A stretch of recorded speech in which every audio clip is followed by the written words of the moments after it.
Hey everyone, welcome to another episode of the No Fun League. Today I'm joined again by Arif Hasan. He was one of my first guests. We talked about the Draft Network story and just the draft in general for a little bit. But we thought it would be a cool idea to talk about recent stuff that happened in football. And I have a couple other questions for him as well. So welcome to the show again. Hey man, thanks for having me. Of course. The first thing that I want to talk about, and this is because it happened this morning, is what are your thoughts on the new uniforms for the Vikings? I like them. I think that the silver accents are pretty good. I think that for the most part, I just generally like whiteout uniforms. I'm a little bit biased there. But I thought they did a really good job with that helmet. I thought the silver accents was just a really great extra little detail that kind of makes them stand out a little bit. I think that, they're a really good uniform. Yeah, no, same. I think the last uniform, I might not have seen it, but the last uniform released was the Giants ones. And those were, I'm a Giants fan, but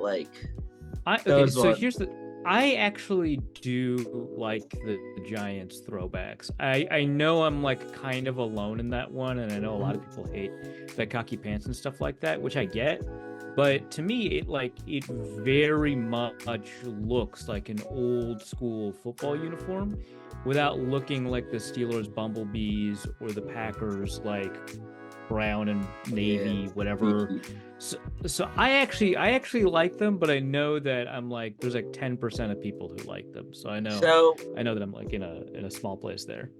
I definitely think they're better than the Bumblebees and the Acme Packers, but I would like them much more if it was I think the Giants had really good red uniforms like in the earlier years of the Eli era, which I think a lot of fans would have wanted those instead of these ones.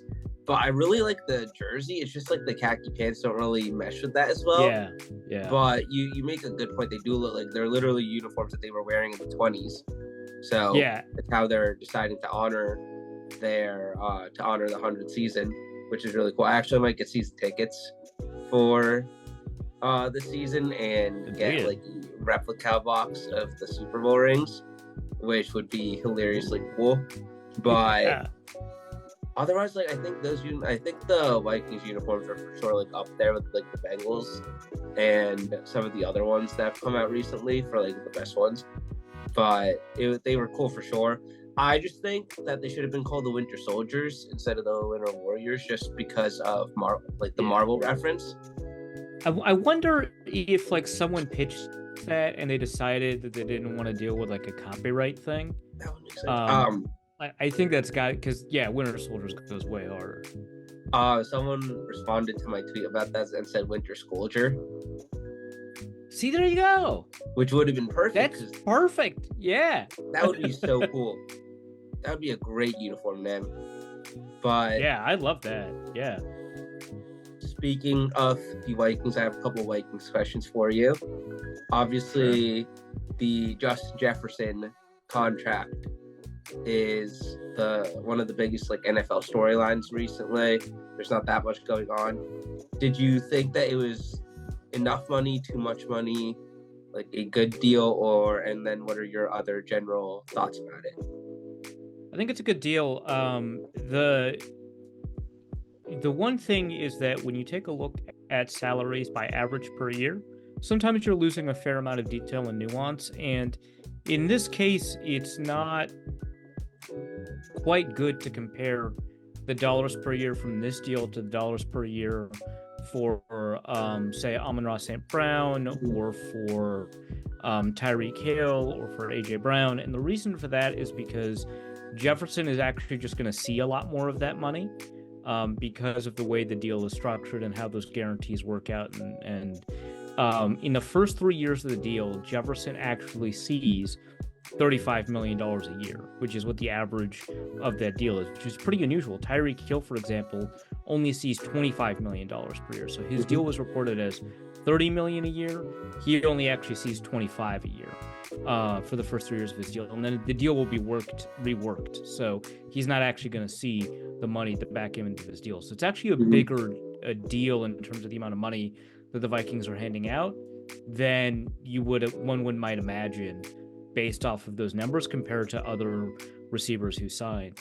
That said, the cap hits in the first 3 years aren't that bad. In fact, the first year cap hit I think is just $8 million.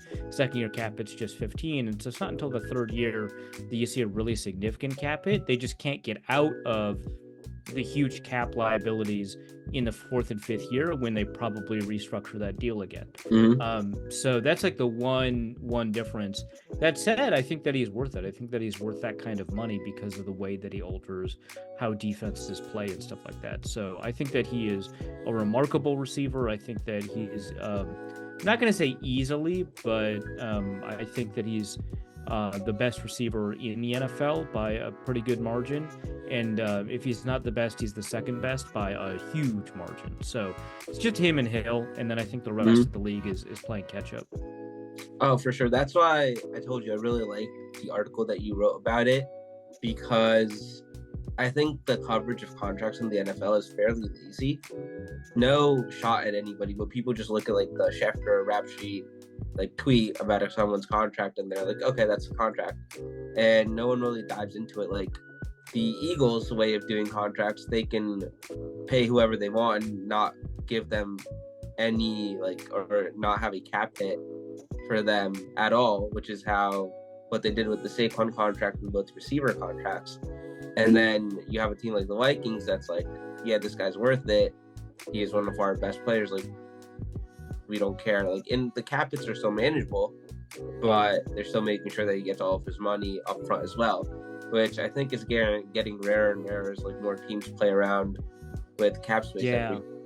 Especially, the Saints and other teams where like every year they're just like maneuvering that, which I think is really I think the whole process of that is really cool. And then it's easy to tell like which teams are actually spending legit money and which teams aren't, which is why, teams like the Patriots in recent months, it has come out that, they haven't really spent a lot of money on the roster ever. And, that coupled with their hit piece on Apple TV hasn't put them in the best light, which I think is fair. But yes, I love Justin Jefferson. He's one of my favorite players in the NFL. Sorry, give me 1 second. No worries. But yeah, he's one of my best players, or my favorite players in the NFL. I traded for him his rookie year. The year before, I think he played Atlanta or Tennessee and just had his first huge game. I traded for him in fantasy, and then I was playing the guy that traded him to me. He was like, "Oh no!" I was like, "I'm sorry, dude."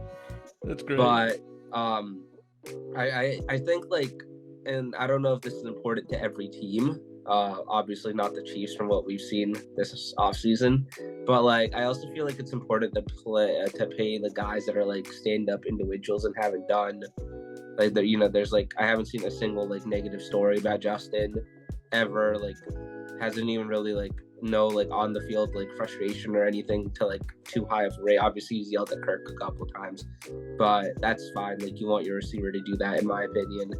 And then also I think he's a great locker room guy. He seems like someone who's always has a smile on his face trying to make other people laugh too.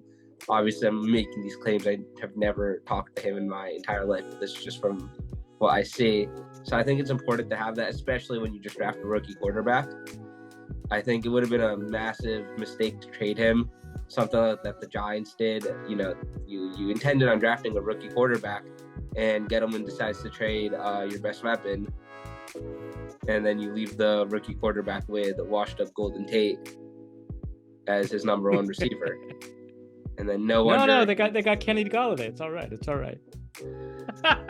I was so excited for that signing too. Yeah. I was like, okay, he cooked in Detroit with Stafford. And at that point, before Jason Garrett ruined him, DJ would still take shots down the field and was a good deep ball thrower. And, I think every Giants fan assumed that it would happen. And I was literally refreshing Twitter, refreshing Instagram, figuring out all I could for that entire week. Really wanted him. And then it was abysmal. It was awful. The only saving grace is that it helped get Dave Gettleman fired. But good point. But like, no, I literally this is 2019. It was Daniel's rookie year. I was like under the weather, but I went with my family to the last game of the season, Giants Eagles. Saquon had a couple really good plays, but other than that, like, we lost. Close game though. And literally walking out of the stadium, I was like, okay, this is good. People are gonna get fired. And there's always a bad state for a franchise to be in. The Giants have been in the state since Tom Coughlin retired. Yeah. But no, it's like, and then they didn't fire Gettleman then. They fired him 2 years later. But no, I don't want to complain about them too much. But speaking of the rookie quarterback, I know that you were going back and forth on Twitter after the draft, and something that you weren't happy about is like, and I don't want to put words in your mouth or anything like that, but I believe that you weren't too happy about like the assets given up in making the trade ups. Yeah, I didn't mind the trade up for McCarthy, right? Because they just went from 11 to 10 for that, and the amount that they gave up wasn't really all that substantial. But in order to prepare for grabbing a quarterback, they apparently just wanted another extra first-round pick, so they traded their second-round pick and then some to get up into pick 23, which I thought was not great value, but if they secured Drake May, I wouldn't have minded, and it turns out they didn't secure Drake May, so that wasn't going to work out. Having the 23rd overall pick is fine, but it wasn't good value for a non-quarterback to move up from the second round to get pick 23, and then they moved up from 23 to 17 to get Dallas Turner, who I think is a really good player. I think that he's probably a decent chance he's the best defensive prospect in that class. Obviously, he wasn't the first defensive player taken. I believe that was Latu.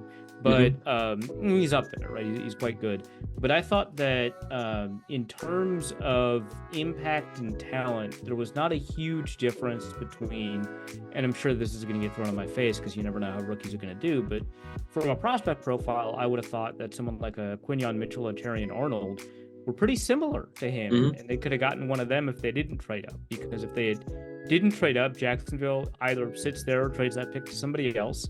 And we don't know if it's actually Dallas Turner that would go there. And so somebody like a Chop Robinson could have fallen there, or I know that one of those two, I think it was Terrion Arnold, went to pick after where the Vikings would have picked. So there were a lot of defensive players that were, in my opinion, quote unquote, top 10 defenders that are top 10 players that, because the way that draft fell, were available at 23.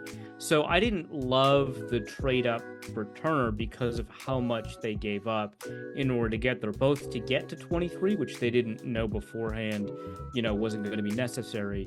Although I do think it's fair to say, hey, if you didn't know that you had this deal with the Patriots, I don't know that, this hasty move to 23 makes sense, but whatever.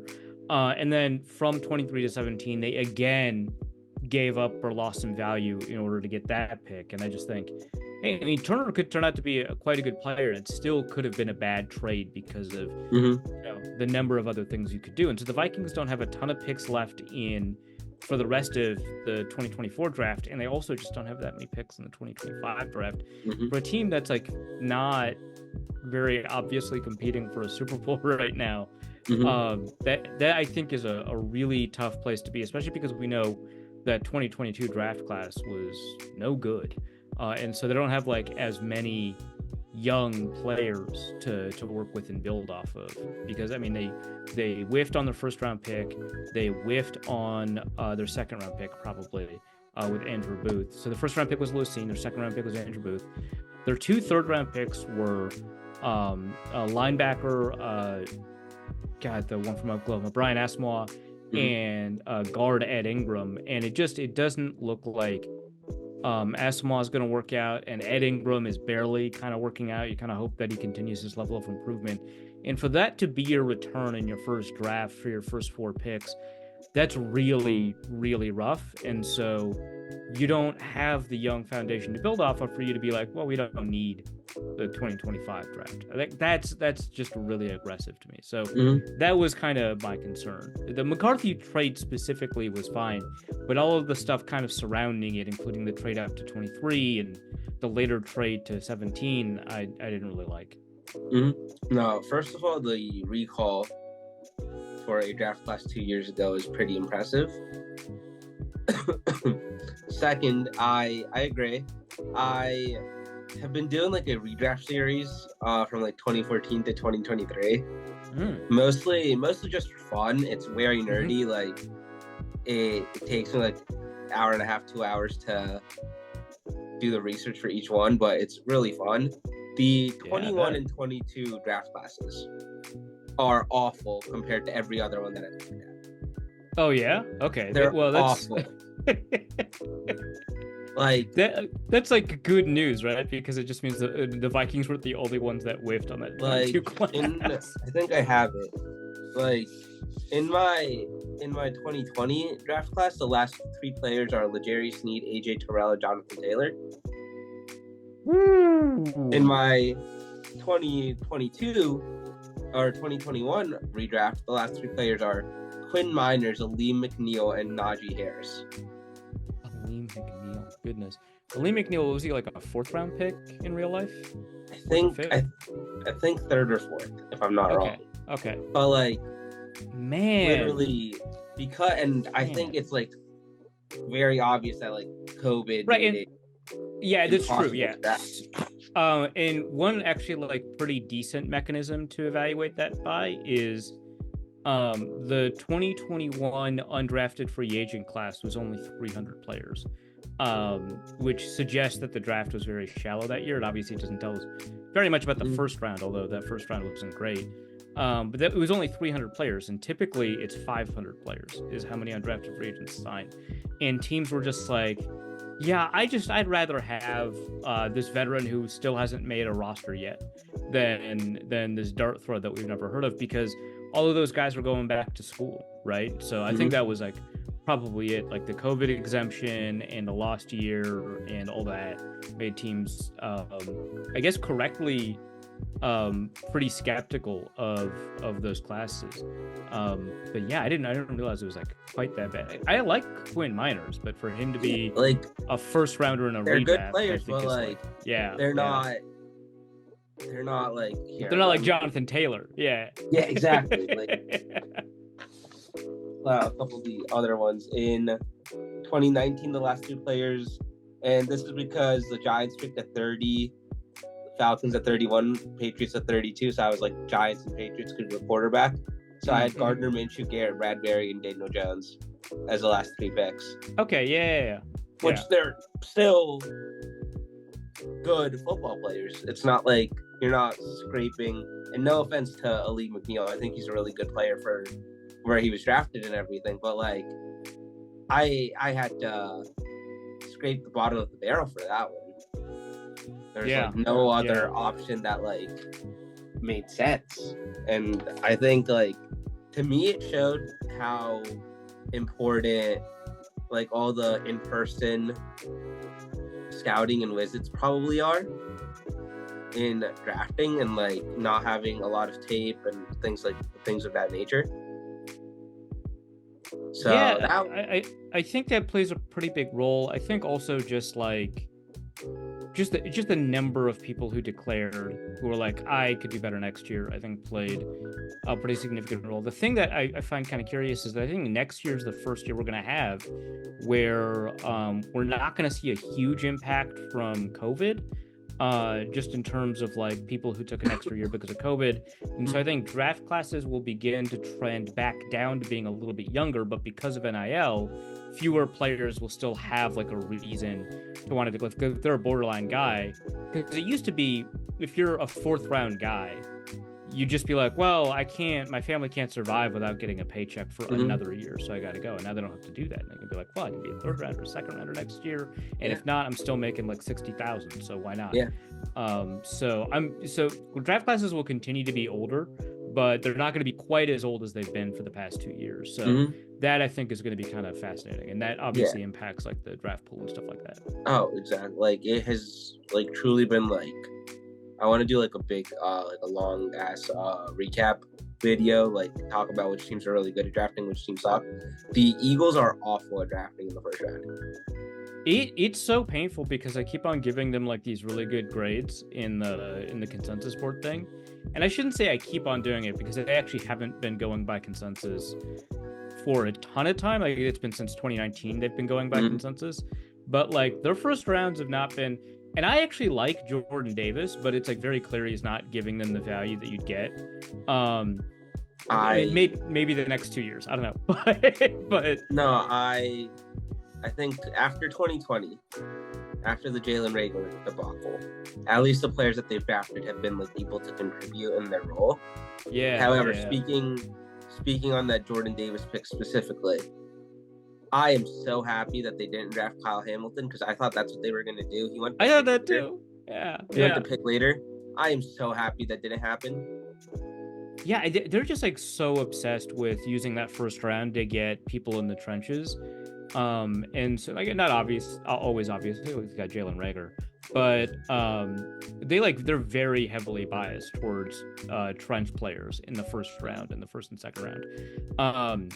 And so I think that kind of alters their approach in some way. I mean, like I don't like if you're not obsessed with doing that, I don't think you draft Milton Williams in the the second? Was that a second round pick? Jesus. Because I remember them picking him and I was like, man, I really like him, but I would not have picked him there. A bunch of Eagles fans were like, well, I've never heard of this guy. Who is he? Which is like not a great spot for you to be in when you're drafting in day 2. And I was like, no, he's like he's a small school kid. He's like a super athlete. He's a remarkable athlete. He's probably the best athlete in the draft. I don't think he knows how to play football. And Eagles fans were like, oh, that's not great. I was like, yeah, no, I mean, he's got a great work ethic. His production is through the roof. His athleticism is outstanding. I just don't know that he knows what he's looking at. So, yeah, and I just think that's like what happens when you're that. And obviously the Eagles have like they've got a good, strong history of success the past couple of years. And so you feel like, oh, well, that's how you win is you build in the trenches. But you look at how they've succeeded, and it's not those picks that are the reason that they're succeeding. It's the late round picks. Yeah, it's the late round picks, or the fact that they hit on Jalen Hurts, who's obviously not a trench player, in the second round. It's like getting Jordan Mailata in the 7th was clearly much more important to them than grabbing Milton Williams in the 2nd or 3rd, or Jordan Davis in the 1st. So, and like even that, the year after they drafted Mailata in the 7th, they picked Andre Dillard in the 1st round. They got so lucky with Mailata. They are one of the most infuriatingly lucky teams in the NFL in terms of everything. Which is why the end of last year was was the best hater run that I've been on in a while. It was phenomenal. Right. Well, because what they go on, like they start 10-1 or something like that, right? Exactly. And I remember that was really tough because it was like, okay, well, we're on fraud watch, right? Because the underlying numbers here aren't very good at all, but they keep winning. And so if you're like the kind of sports writer who's doing power rankings, right? You're just like, man, I don't know what to do with it. Or either you're the kind of person that's just like, well, they're winning games, I got to put them at the top. Or you're somebody like a Shield Capadia, or I was doing power rankings for a very brief period of time, where you're like analytically inclined and you're like, well, like they're playing like the 10th best team and they've got the best record. So I could put them at 10 and have a bunch of Eagles fans mad at me, which if I'm going to have a fan base mad at me, I don't want that one. And especially if it's like Shield Capadia, who used to write about the Eagles, right? Or I could put them at the top because they've got the best record, but anybody can look at a standing sheet, so that wouldn't be interesting. Or I could split the difference and put them at 5th or 6th. And I think I ended up putting them at 10th or something like that. But it was just like so annoying dealing with how. And so so I don't really hate the Eagles that much. I mean, I don't really like the fan base, so I don't have a lot of love lost for them, but I don't really hate them. But putting them there, getting a bunch of pushback, and then seeing them just like lose like 5 of the next 6 or whatever it was, just felt so good. Just to be vindicated. Yeah.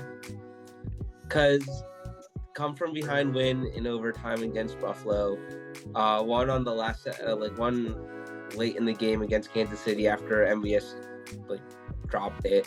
Yeah. And then there were so many games like that. And even the one game that they won down the stretch was against the Giants on Christmas. And Tommy DeVito started that game. Tyrod Taylor came in. Yeah. Tyrod Taylor came in second half and almost won them the game.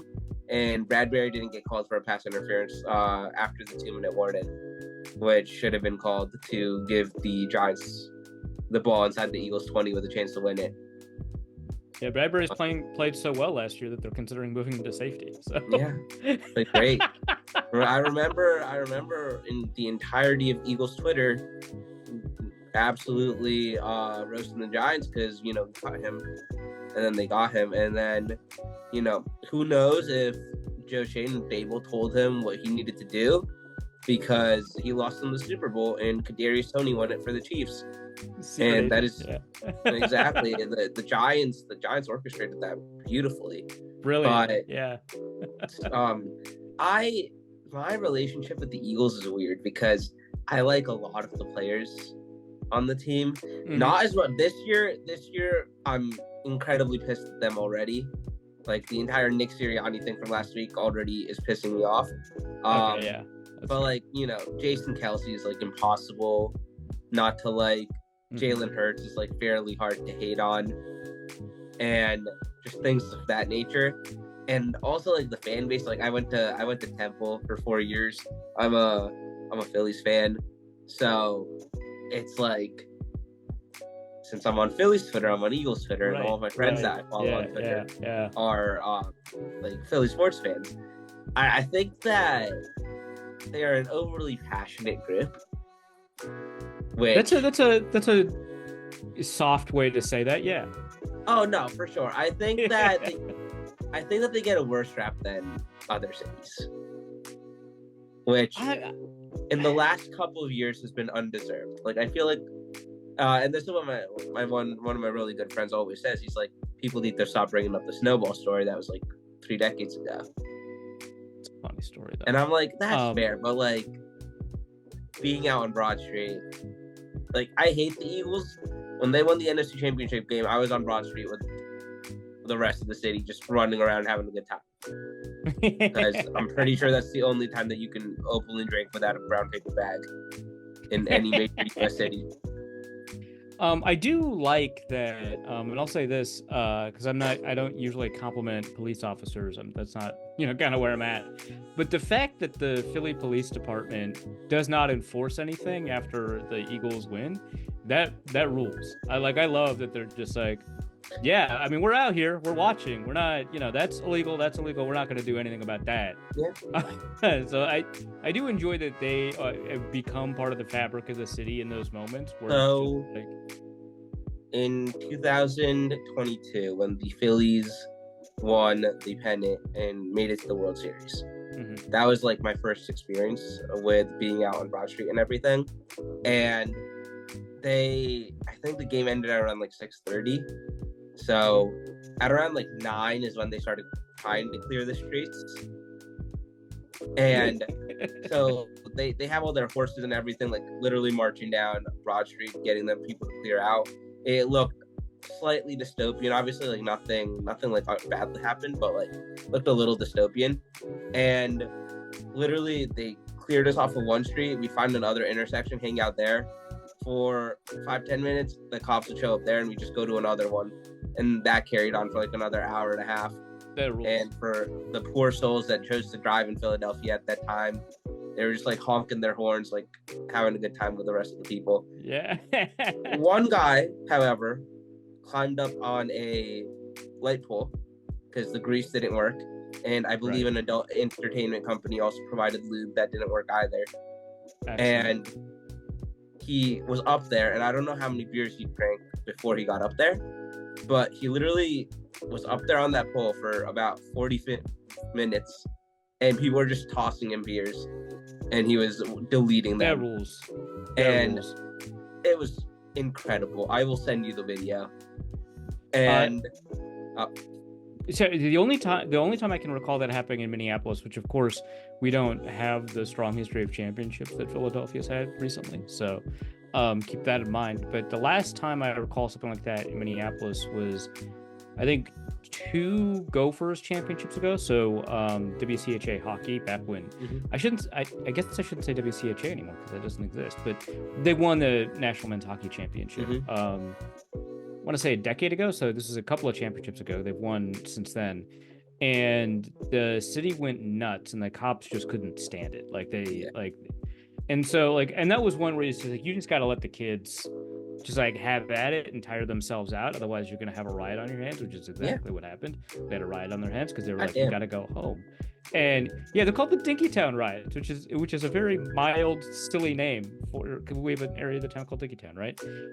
Very silly name for what turned out to be a fair amount of property damage, not a ton of, casualties, not like a ton of personal or people damage, but like, man, and obviously the Minneapolis Police Department got in a little bit more trouble later. That's not what they're known for anymore, but very poor crowd control.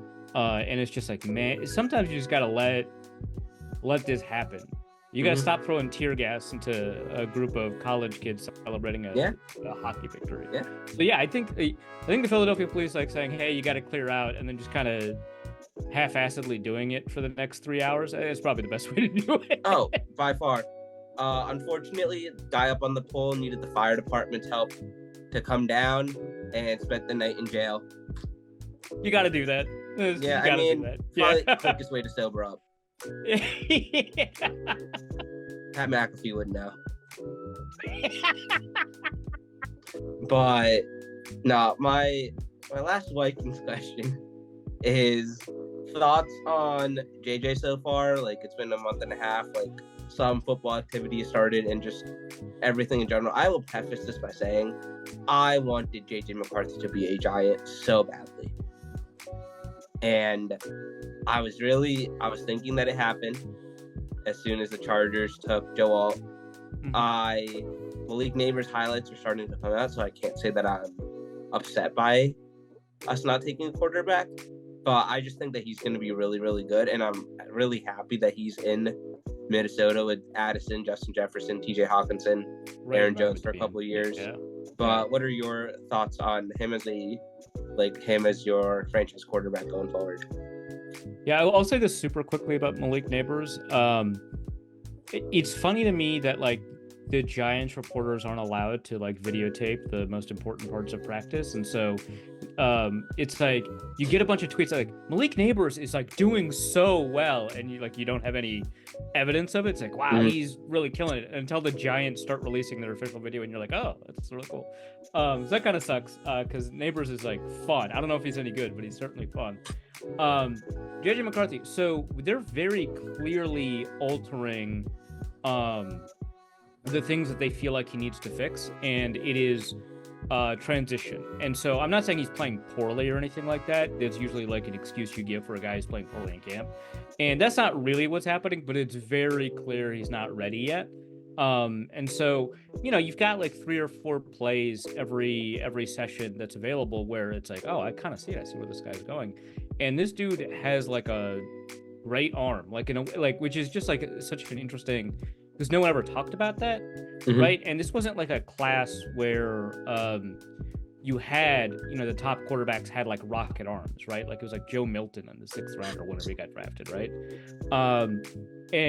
And so among the first round guys, like, Jaden Daniels is a strong arm, but among the first round guys, McCarthy has a really strong arm, and you just didn't really see it a ton in Michigan because they didn't throw the ball downfield that much. They didn't throw into tight windows that much. And they didn't throw that much, right? And so this is just kind of a quality that, like, if you watch enough of him, you see it. And then you see the opposite problem, that he throws at one speed, and so it's always the same speed, and it's not really appropriate for all situations. But you do get to experience it when it's just like a practice session where it's like 10 throws in a row and he's just whipping it, and that's kind of cool. But there's like 3 or 4 plays where you're like, oh my god, this is like really cool. You get to see this like deep pass here or whatever. But first of all, he's throwing with like the 3s, right? He's the 3rd quarterback. Nick Mullins is like number 2, and Sam Darnold's number 1. And second, there's just these throws are like wildly off, and it's because the Vikings are both attempting to alter his release a little bit, which is really difficult, and definitely working on his footwork to make sure it's a little bit more precise. And so that transitional period is going to make it difficult for us to see some really good consistent play, or see the kind of quarterback that he's going to turn out to be, by the time he actually ends up playing. So McCarthy looks fine in camp, and there's some really, fun things that are happening, but he's also like throwing a pick six almost every session. And, I don't mind that. Like, first of all, I'm glad that he's taking chances. Like if you look at like the way that people are tweeting about Caleb Williams, it's like, well, I'm glad that his camp statistics are great or whatever, but now I'm concerned that maybe he's not testing himself enough in camp. Like at some point you're like, why isn't my guy throwing picks? What's he doing out there? Yeah. Like, this is where you try to make the mistakes to correct them. And McCarthy is at that point where he's making mistakes, maybe too many. And that he's kind of experimenting with what he can and can't do given what he needs to do. So that's what McCarthy looks like. He looks like a guy that's being asked to do some things a lot differently than he did in college, and therefore he's not ready to play in the NFL yet, but you really see why he was picked in the first round. Yeah, no, for sure. I think my biggest reason for why I was so infatuated with him is the simple fact that a 20-year-old kid said that we're going to learn from this and we're going to be back next year and win it. And then amidst all the bullshit that happened with the Michigan program, he went and led his team to a national championship. And his mental fortitude is insane. It's remarkable. Yeah. For a person that is younger than me. Yeah. His I could certainly tell you there's no point in my life where I was as focused as he is right now.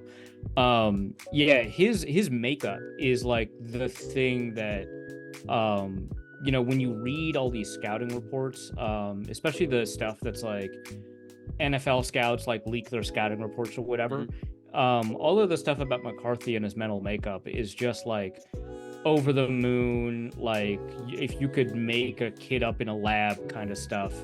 And then there's like those profiles that go all the way back to him in high school. And I had Luke Braun write a piece about JJ McCarthy, and I actually asked him to do a film review. And he came back with this like piece on essentially the biography of JJ McCarthy as discovered by like writers like Scott Doderman over at The Athletic and stuff like that. But like his entire life has been kind of devoted to being the image of a quarterback. And like you said, he's like 2021, right? And so he's got everything that you want in your prototypical leader of men type quarterback. And it's really cool. I'm very cynical, and it's very easy to write a puff piece about somebody's like mental fortitude and their makeup and all that, and I've seen a dozen pieces written about how great this quarterback's attitude is before they fumble themselves out of the NFL or whatever. And even so, even after having gone through all of that, where I read like, well, I still believe this about Teddy, but as an example, Teddy Bridgewater was essentially the same guy from a mental makeup perspective, not nearly as physically talented as McCarthy, but it was the same guy. And it's like, yeah, you still got to be able to like throw the ball accurately and have a strong arm that still matters. And sometimes you like lose track of that when you're reading all this stuff. Yeah. Even after having read like, wow, Derek Carr has it. Even after reading all of that, I read this stuff about McCarthy and I'm like, kid seems special. I don't know. Yeah. And like, that's what. So Giants fans on Twitter before the draft was, I don't know. I don't want to make an insensitive joke, but like, as volatile and like the amount of hatred was similar to other things happening in the world right now. And I was on the McCarthy bandwagon. People were telling me that he was a worse version of Daniel Jones in college. And I was like, what? Worse? What? Even if you said it was the same, like he was Daniel Jones in college, that's still blasphemous. I never understood the Daniel Jones thing, and I had some friends who were like very into him as a prospect, like Ted Wynn over at The Athletic, who I respect immensely. I think he knows ball, right? We were talking. I think we were talking about the Senior Bowl, and And then Ted is really well respected, by the way. Like, we were talking and Ted had to wrap up our conversation because he had a meeting with the 49ers type talk. It's like, yeah. So like he's a super smart dude. And we were talking and I'm like, yeah, man, what's this Daniel Jones stuff? And he's like, what are you talking about? And I'm like, this guy's not a first rounder. And he's like, I like Daniel Jones. I was like, what is going on? But personally, I couldn't understand it. And I thought, and this may or may not be true, but certainly it feels narratively quite good in retrospect to say this, but I thought the Giants drafted him because he just in meetings reminded them of Eli Manning, not on the field, right? They're very different quarterbacks, but like, they're both coached by Cutcliffe in college, and they both gave the same answers, and they both wear the same button-up shirt and khakis all the time, and they both like carry themselves like nerds, and I just thought like, oh, so he just like reminds them of Eli Manning in every respect, and that's why they're willing to draft him there. Now, obviously, a lot of people have him as a first-round quarterback, so that wasn't the full story. And I had I knew he was physically talented. I had no idea he could be this good as a running quarterback. But like, so I talked to Ted. I was like, Ted, why? Because this guy is like missing his targets. He's kind of slow in terms of getting the ball out. Like, what's the deal here? And Ted's like, he makes the right decision like every time, which is like a very like film guy kind of. I guess I can kind of see why some people would be like, JJ McCarthy and Daniel Jones are the same. Because like, I guess if you put their scouting reports next to each other and you squint a little bit, you can kind of see it.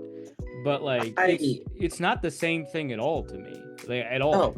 No, I got pissed off. So I went back to like Pro Football Reference, PFF, looked at both of their stats in college, and it is nothing similar. Because Daniel had a lot more opportunities to throw the football, and he did not. For Daniel, though, I think that the Giants fucked him up completely. Yeah, that wouldn't be shocking. Yeah, that's fair. I was at his first preseason game ever. He only got to play one drive because a rain delay happened, but a ball did not hit the ground. He was perfect first preseason game. Had 24 touchdowns his rookie year.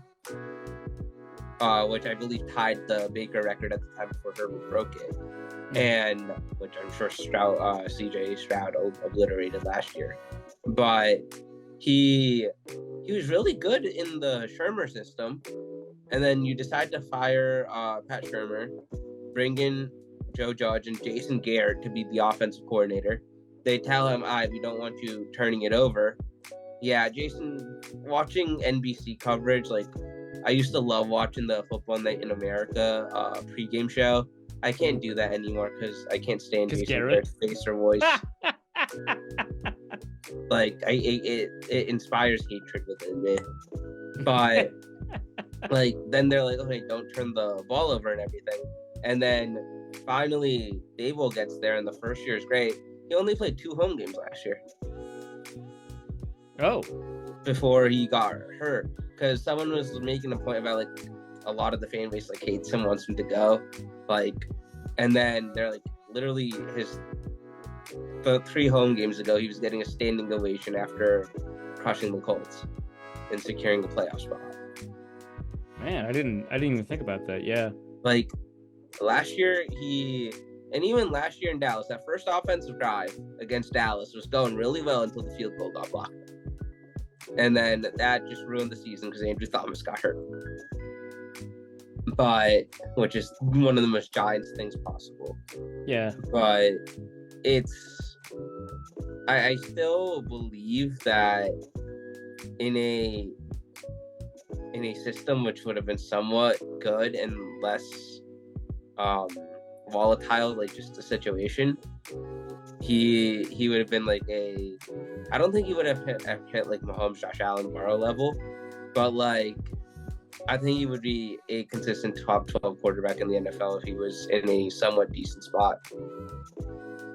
I mean, I can kind of see it. I think so. If I'm remembering his like rookie year correctly, it was like 24 and was it like 13, 12? Okay. I'll pull it up. Yeah, because it was something like half, which I guess it was exactly half.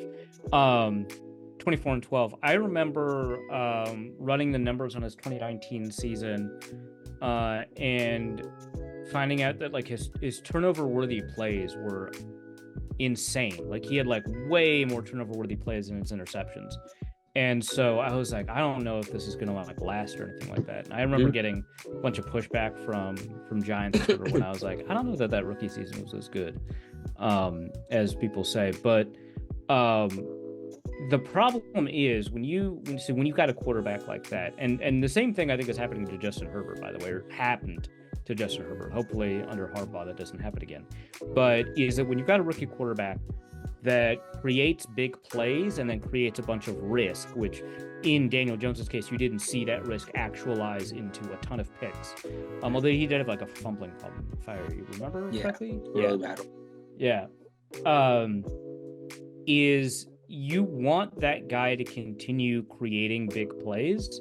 And so it's very difficult for you to be like, well, here you got to take less risk and here you got to take less risk. Because like once you've got a guy that's going, it's like really hard to pull him back. And so the problem with like Herbert and I think with Daniel Jones is that a lot of times these offensive coordinators make it so that the system prevents them from being able to take chances. And the issue is that that's how they win, right? They're not all you can't like take a guy who is throwing like Brett Favre and ask him to play like Tom Brady, right?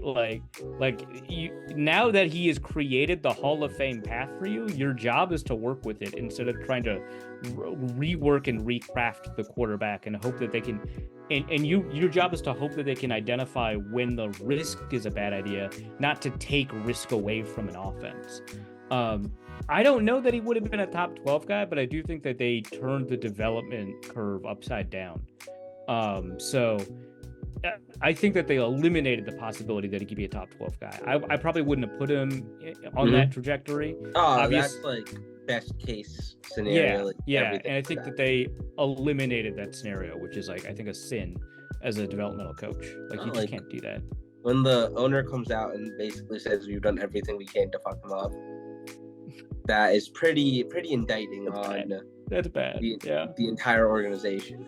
And you want to talk about mental fortitude, I feel like that's another human being with just insane mental fortitude. Because like, if it were me up there and my offensive line is letting me get hit like 10 times a game, and once again Golden Tate as my best receiving option in 2020, I would be going up there and cursing out the entire team every time. Like I'd be pissed. And like, they had Richie James for a second, didn't they? Oh yeah, we had Richie James 2020 too. God, and they got it, so he was like, so it was like Darius Slayton and Richie James that year, right? Mm-hmm. And then Isaiah Hodgins was signed like week 12 or 13 after Wan'Dale Robinson got hurt, and then he was like our leading receiver in the playoff game against Minnesota. But yeah, I'd be ticked off if like, because like Richie James, I like Richie James a lot. He probably shouldn't be your number one. But like not to bring up a probably not great memory for you, but in the playoff game against Minnesota, like late third quarter or fourth quarter, he ran to his left and threw a absolute piss missile to Isaiah Hodgins on the sideline to pick up a third down. And he played like in a road playoff game in a pretty loud environment, and he played phenomenal that game. Now, obviously, the roster just wasn't like we overachieved that year, and I think that playoff game where it was two frauds against each other, so it's just like trying to figure out for sure who's gonna end up benefiting from that situation. In a way, it's good for the Vikings because we saved you guys from getting blown out in Philly again. Yeah, that would like psychically that would have been way worse if they had won and then got destroyed by Philadelphia. Like that would have created like some seizures in Minnesota. Yeah. So sure. Yeah.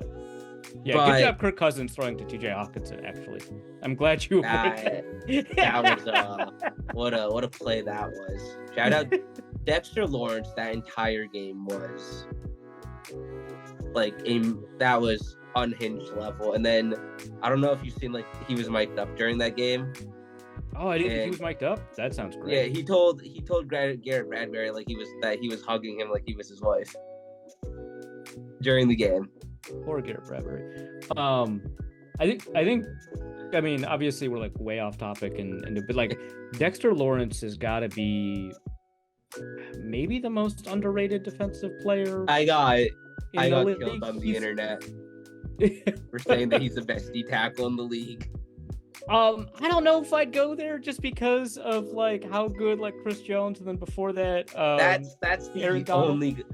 But oh no, I said after Aaron Donald retired, I think Dexter Lawrence might be the best offensive lineman in the league, and all these Jeffrey Simmons fans are just, all these Titans fans are just so mad. Like, I like Jeffrey, but that is Dexter Lawrence clears. Sorry, he clears. So like when you go through and you have to separate nose tackle from under tackle statistics, which I think is the problem people have here.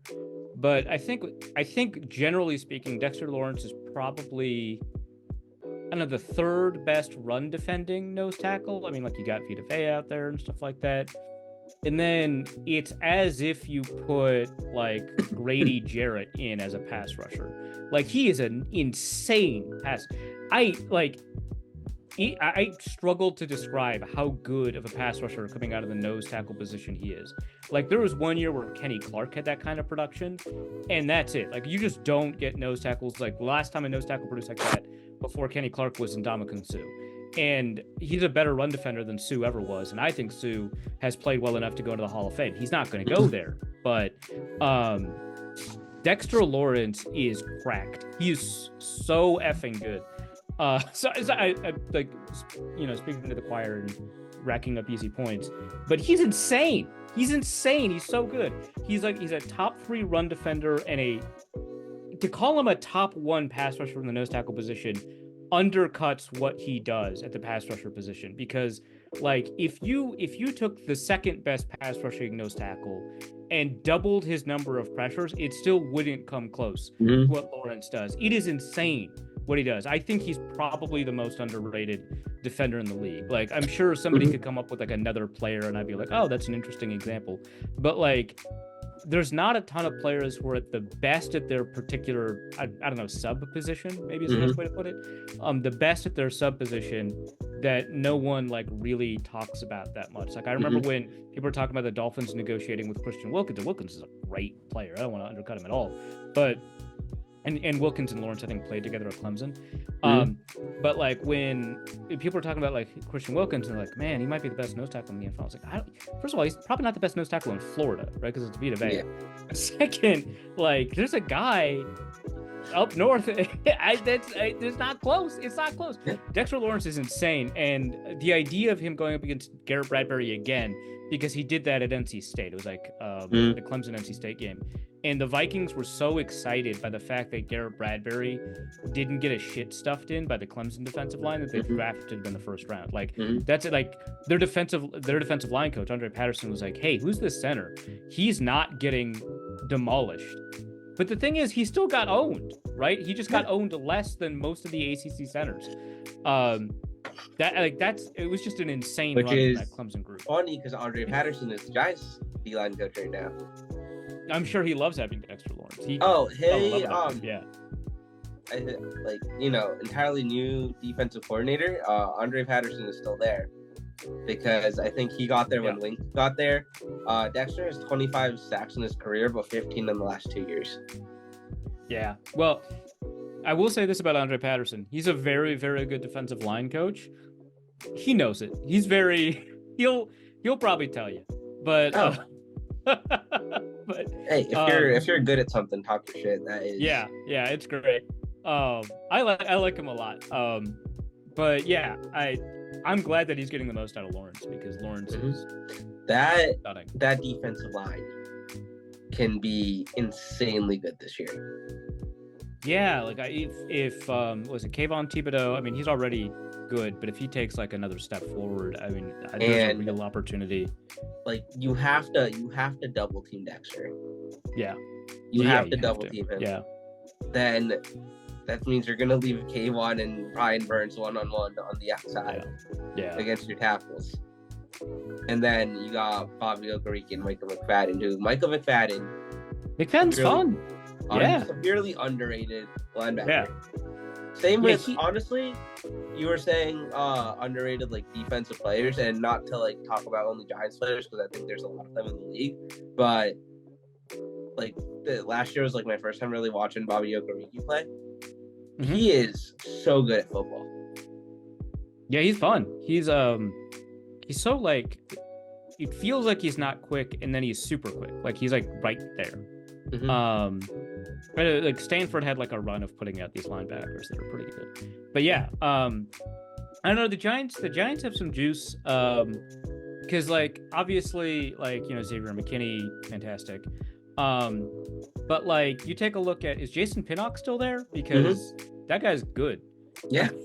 Like he's good. Like, you know, I don't know that like, you know, safeties like him get a ton of credit, and so there's not gonna be a ton of talk, but like that guy is like good as hell. I like him. Good player. Yeah. That the only real like big hole that I'm surprised that they haven't filled yet is the second cornerback spot, which at this point I believe it would be Nick McCloud again. Which so is it like Darnay Holmes and then Nick McCloud? Is that?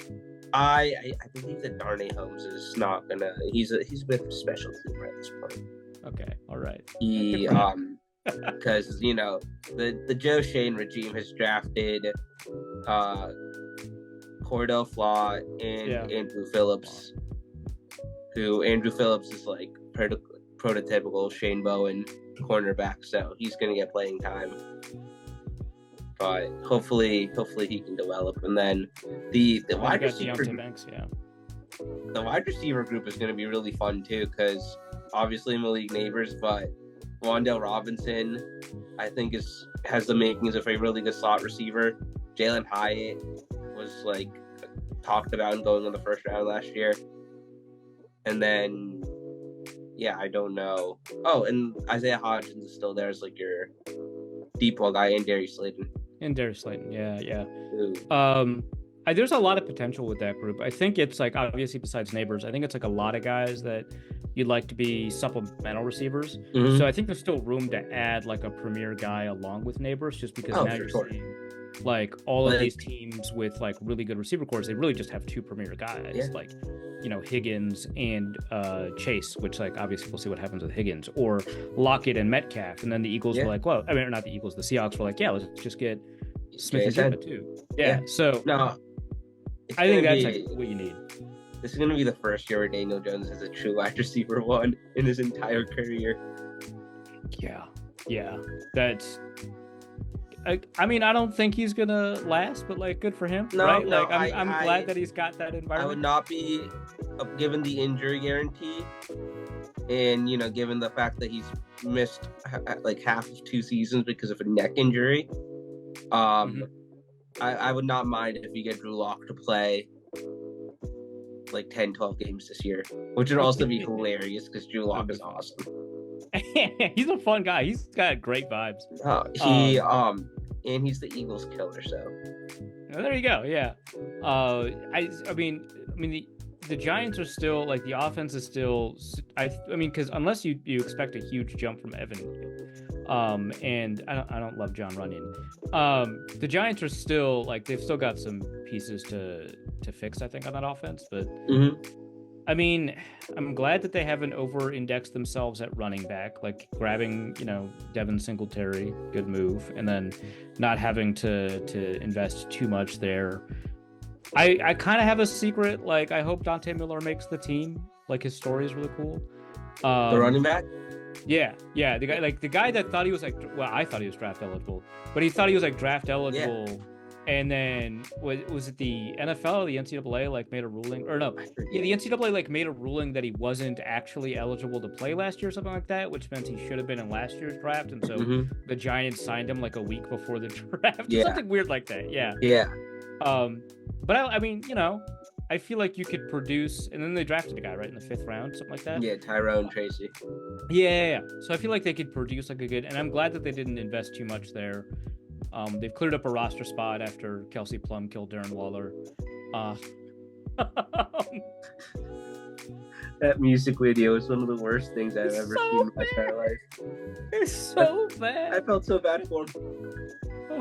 But you know, they got the Penn State guy. They got Daniel Bellinger, who actually is like kind of good. Like they asked him to do way too much because there were no receivers. I have never been more excited for a day 3 pick for the Giants as I am about Theo Johnson. Yeah, he's good. I mean, like, there's some people that were like, he should go in the 2nd round. Like, and I get it. Like, he's a very good athlete. But yeah, I mean, this is like a pretty decent tight end group of, you know, a functional running back group, a wide receiver group with like a lot of potential.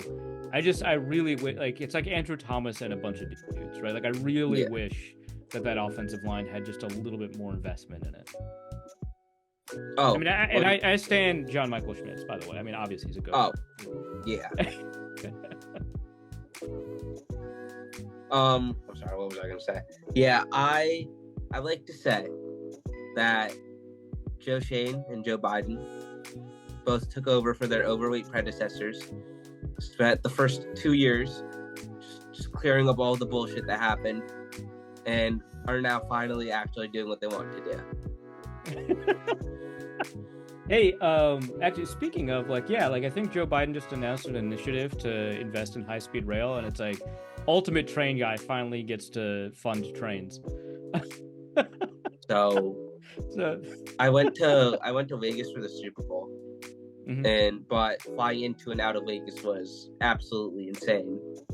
And so flew into LA, drove from LA to Vegas, and then on the way back, like Monday morning. I love the LA to Vegas drive. Oh, it is one of the most beautiful things I've ever seen. It's incredible. I rented a Toyota Camry and just gunned it. Yeah, I love it. Oh yeah, I wasn't driving. It was like me and my friend, and so we went to like my cousin's house for like 3 hours because we landed at like 1, and we left at 4.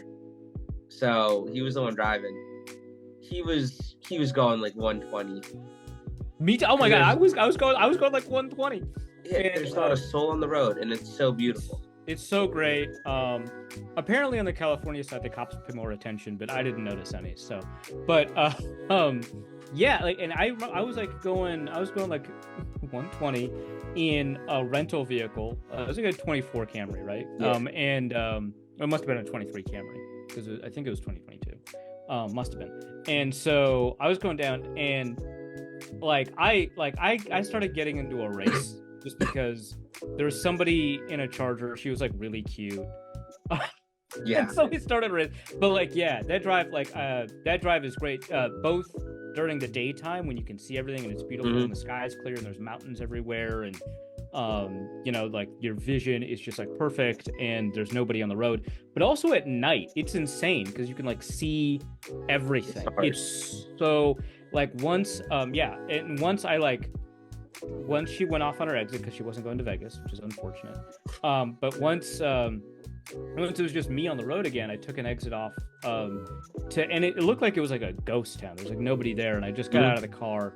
It was so dark, there weren't any lights, and I just looked up, and but like by the time I looked back down to get back to my car, it had been like 15-20 minutes. I was just staring at the stars. Great football talk, what we just talked about. But yeah, the Vegas to LA driving back. No, it's so cool. But they gave Brightland a grant to build a train from Vegas to LA, and I cannot wait until that happens. I'm a little bit worried because the Brightline train stops like 20 miles out of LA into just like okay. I did not know that completely. Yeah, it's just like it stops at like some random. I mean, LA sprawls, and so you get it, but it's people consider where that is, which I totally forget the name of that city now, part of LA, and I personally I don't. So that's like the one thing with Brightline, but like having a high-speed corridor between Vegas and LA is going to be good. Like I'm going. This is our last train thing, I promise. But I love trains too. And like I've been on so many trains in India, and it's such a hilariously fun experience. Oh yeah. And I went on trains throughout Europe. It's so great. I get to do that this summer. I'm so excited. Oh yeah. If you get a multi-country train pass, like, just abuse the heck out of it. It's so fun. Oh, for sure. Yeah. Like, I'm so excited because, like, the India trains are very similar to the US ones in that they, you know, don't always run on time. There's always something wrong. And at least, like, you know, they're less crowded in America than in India, but like overall, like I haven't like seen like a train system like the size and scope and like just like good, like a really really good train system. But I also think that I'm spoiled because I live in the Northeast corridor. Yeah. No, I mean, like, in terms of train transit and the logic of train transit, like the corridor is great, like the Acela, like DC to, you know, Philadelphia, New York, and Boston, like that's a great train environment. I took the Amtrak from Jersey to Boston in March, and it was one of the like that train route is so beautiful because it goes like right along the ocean for like half of it. That rules. It's so cool. But getting back to sports conversation, I read the article that you wrote about AI and sports writing, and I found that really interesting. When it comes to technology, I am an early adopter. I got an iPhone X like a week after it came out because I wanted the no home button phone and things like that. Funnily enough, I bought NVIDIA last March when it was at $250. Oh, look at you, dude! I talk shit about that all the time to everybody, but and now, you know, the CEO is just like signing autographs like he's Justin Bieber or something. Oh yeah, well, and they just like announced a new I guess it's technically not a new chip, but a new architecture, right, for more efficient usage of their chips. So it's gonna be fantastic. Like, Elon's buying like 10 billion worth of them for Twitter. Yeah, well, he's like redirecting them from Tesla to Twitter, so he's probably going to get investigated for that. But you know, yeah. But and like I feel like a lot of the NVIDIA success has been because like their chips are capable of handling all the supercomputing needed for AI, and then everybody's like, "Oh, AI is this, AI is that," and then you go on Google, and you know that Google AI that pops up when you search something is not accurate. Yeah, I think so. I do think that there's like an NVIDIA bubble, but I think that that might get popped. But I do think that there's when people talk about AI, right, and artificial intelligence, and I outline this in the article, is that people generally nowadays think of large language models, right, which is what, you know, Google is providing you. That's what ChatGPT is. That's what Midjourney is. That's what Sora is, which is the video version of ChatGPT. And it is, I think, from an objective standpoint, a very cool technology. But because of the way it's leveraged by a lot of different corporations, which, you know, you say the word corporation, you automatically poison the well. But still, the way that it's leveraged by a lot of these companies is like pretty poor. But there are a lot of, you know, before large language models, it was machine learning, and before that, it was just the generic word algorithm. But there's a lot of really cool AI applications that exist internal to businesses that have nothing to do with large language models that are really exciting. And I think NVIDIA is going to be able to take advantage of that. Google's already using like a lot of those versions of AI that are not large language models. But my concern is that people are seeing all of this hype about the stuff that I think in a vacuum is impressive, like what ChatGPT, specifically GPT 3.0, you know, when people first started really playing with it, can produce. And the problem is it is really poorly built for the kinds of things that it will attempt to replace. And so here's a really good example. Sony is using a free version, before Sora was released, their own version of Sora, basically, using basically a version of Midjourney to do genuinely good stuff for their artists, where instead of having to draw every frame, artists are now just drawing the keyframes and some frames in between. And then AI is doing a lot of the infill for a lot of these frames. And then the artists go back and correct them, and it reduces their workload and allows them to build these huge movies much faster without having to do the menial labor. And that's great. I like that a lot. And were I to design an AI for sports writing, what I would do is not replace the writer or replace any words that they're writing, but have an AI plugged into APIs like, Pro Football Focus, or a lot of sports writers use True Media, which interfaces with Pro Football Focus. And throughout the game, as it gets access to a feed that gives them game by game or play by play type stuff, be able to provide interesting statistics that would be really useful for a story, and craft like a couple of sentences using those statistics that a sports writer can then import into their story if they wanted to, right? And I think that would be really cool, but I don't think that's what's gonna happen. We're gonna replace gamers. So I love technology, right? Like I'm an early adopter as well.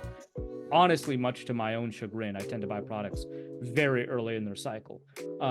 My laptop is 3 years old and I almost can't handle it.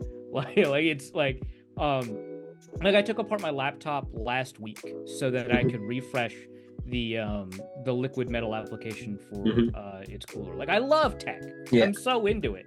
Like, I wouldn't have been able to tell you about like the fact that a Computex NVIDIA showed off its new architecture if I didn't deeply love this stuff. Yeah. But the intersection of technology and capitalism, essentially, and the way that people will use technology inappropriately in order to try and maximize profit, or use technology in ways that are maybe insidious, right? Because the big issue right now with large language models is potentially copyright theft or work theft, which again, there are ways that you can do it, right? Like, in the article I outlined the fact that ESPN could probably do it without having to worry about theft because they own all the intellectual property that it would be trained off of. Like the way Sony is doing it, I think is ethical, right? Yeah. I think this is really cool, but I think that just companies are so invested in some of these versions of some of this technology that it could be really damaging to the products that people rely on and to the labor force that produces them. So that's like my concern. And so I always want to come at this as not somebody who is skeptical of technology, but rather skeptical of how people are willing to use them, too quickly. Like, if companies had decided that this actually just happened. Never mind. I'm just going to use a real example. When companies pivoted to video and laid off a bunch of writers in every industry, not just sports writing, it wasn't just a movement because of technology or just because of a fad, although that did happen. The quick proliferation of broadband internet made it so much easier to serve video content to people, and Facebook using that video content to drum up advertiser numbers without really realizing what the net effect of that could be, which is that video actually is not nearly as monetizable as people thought, and pivoting very quickly to video because of the emergence of this technology taking an important spot in the consumer consumption model, destroyed a lot of journalism in ways that we still haven't recovered from. And so it's not that I dislike technology. I love technology.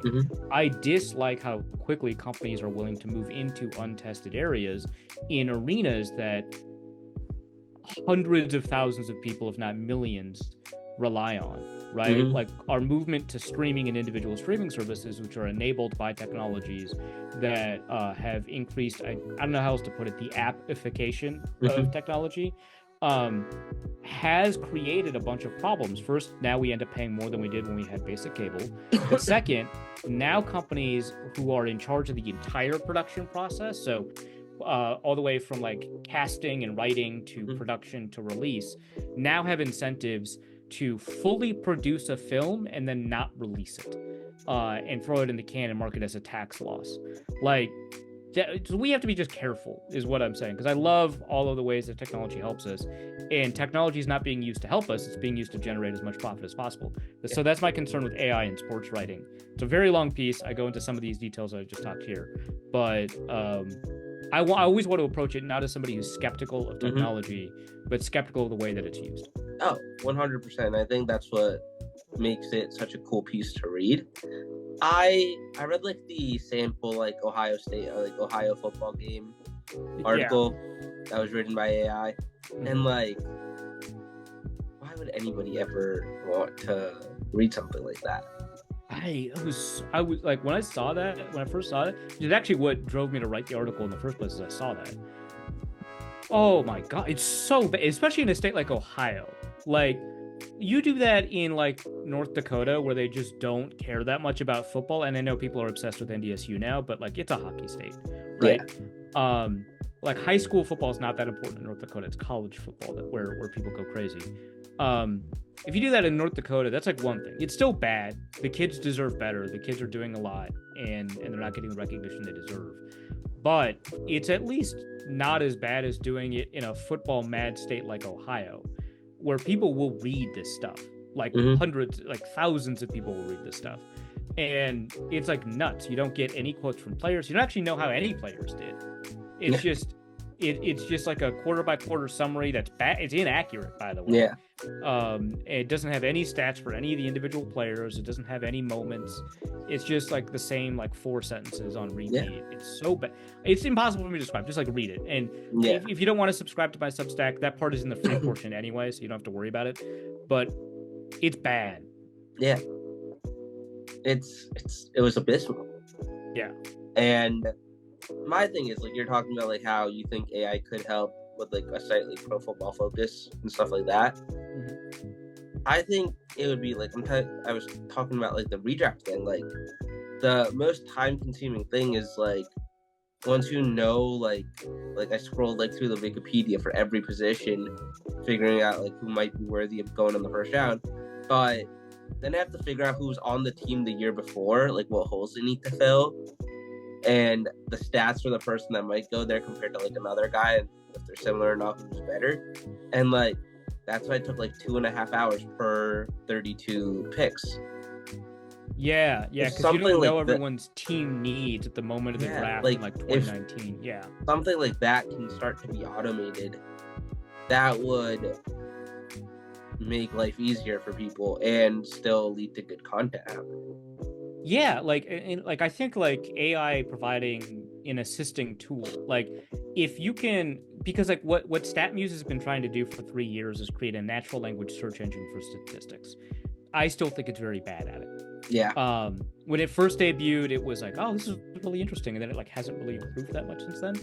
That is a really phenomenal use, I think, for large language model type AI, is for you to be able to say, hey, in 2019, what were the Giants' team needs? And for it to provide, and you got to make sure it's not hallucinating, right? But and for people unfamiliar, hallucinating is the term that we use for when artificial intelligence, or specifically a large language model, very confidently gives you the wrong answer. Like very convincingly too. It's like terrifying. But given that, because it would be tagged to a database, like, so for example, what you could do is it could go through the RLADS database of the week by week, or I guess they do month by month depth charts, compare those depth charts to, say, a Pro Football Focus grade, and say, hey, the Giants that year were moving on from Eric Flowers, so they need a tackle, right? Sorry, but as an example, right? And so, their number 1 team need is tackle. The number 2 team need is wide receiver. The number 3 team need is, I don't know if they had drafted Xavier McKinney yet, so safety, right? And be like, oh, okay, so they don't have a guy that's played snaps at X position. That guy is not a young player, right? So they don't have a first round pick waiting in the wings. And whoever is playing there, they didn't sign them recently in free agency, so they have a team need there. Great. And an AI could even tell you what players are slated to play at those positions, so that you can yourself make that determination. Like, they need a tackle because the guy that they have there is, I don't know, Yadni Kajust, right? Like, pick a guy that's currently in the Giants, right?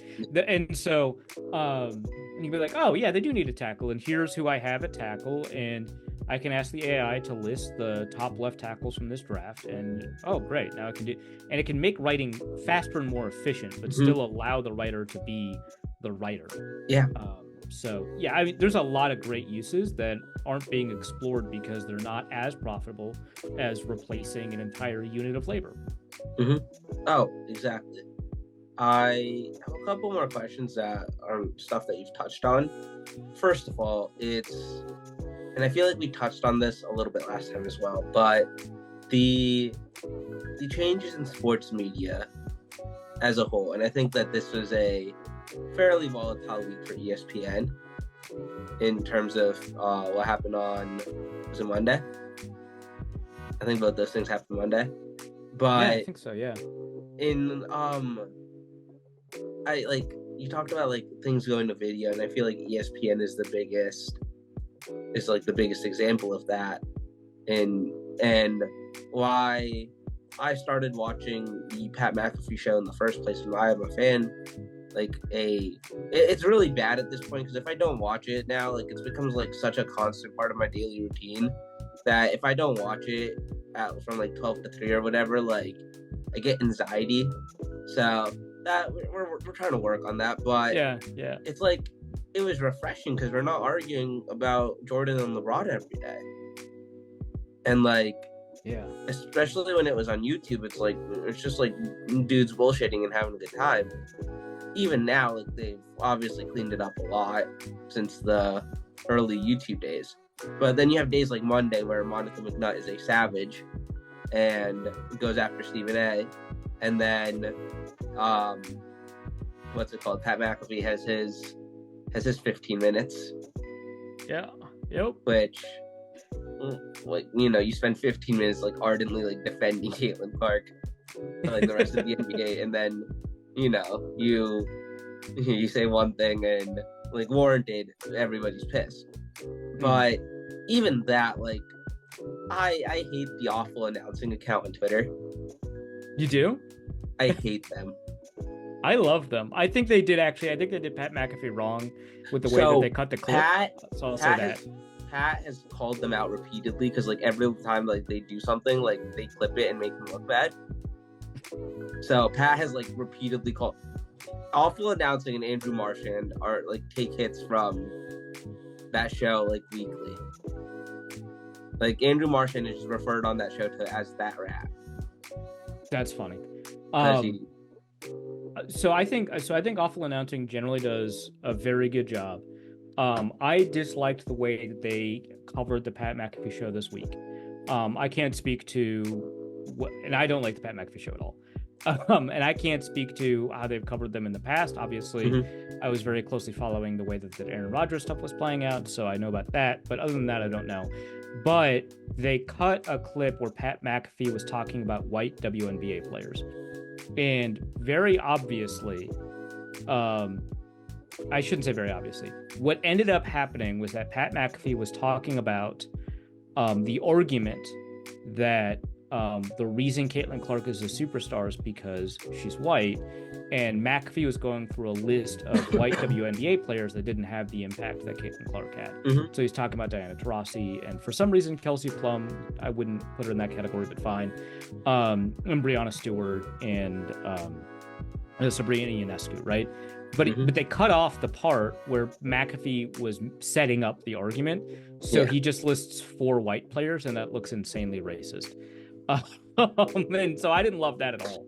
But for the most part, I do want to say that I do like what awful announcing does, especially outside of the Pat McAfee show. I think they do an incredible job.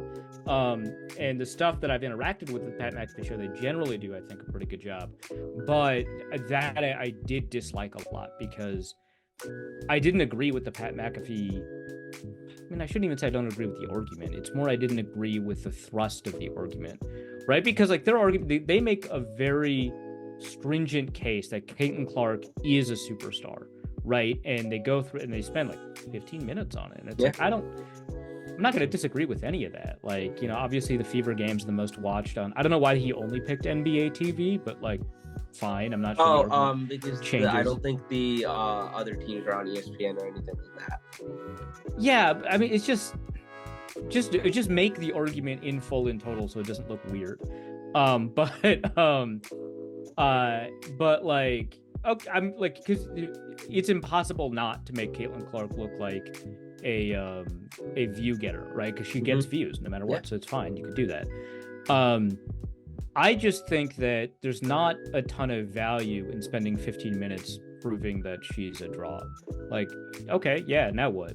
Because like it's missing a lot of the texture of the conversation that should be had about Caitlin Clark and about the WNBA in general. And I've become a huge WNBA fan over the past several years. And so I there's this huge rant I have on my podcast, Norse Code. At the end of it, I just talk about the WNBA for like 15-20 minutes. And I'm really upset with the way people are covering Caitlin Clark.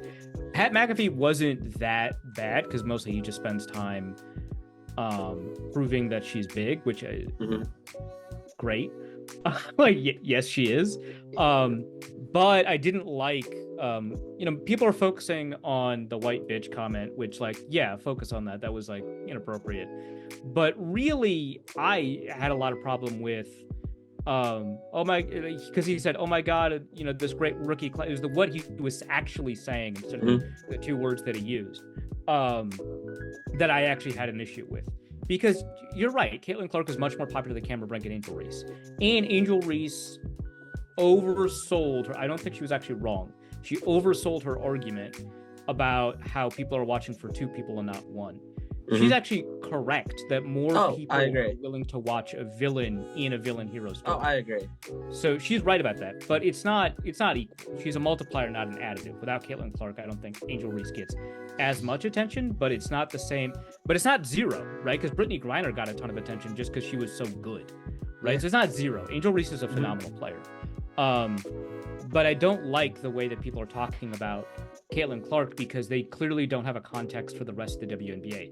It is an insanely physical league. And I believe it's so physical that I think the refs are doing a bad job.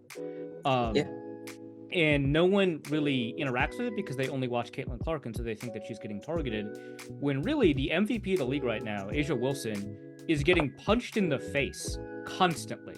Like there's a yesterday's game. She gets punched in the face 3 times. After the second time, she has to leave the game because she's bleeding and she has to stuff cotton up there. She goes back in and she has the best game of the season. The best game of the season for somebody who is currently by far the MVP, and she has her best game.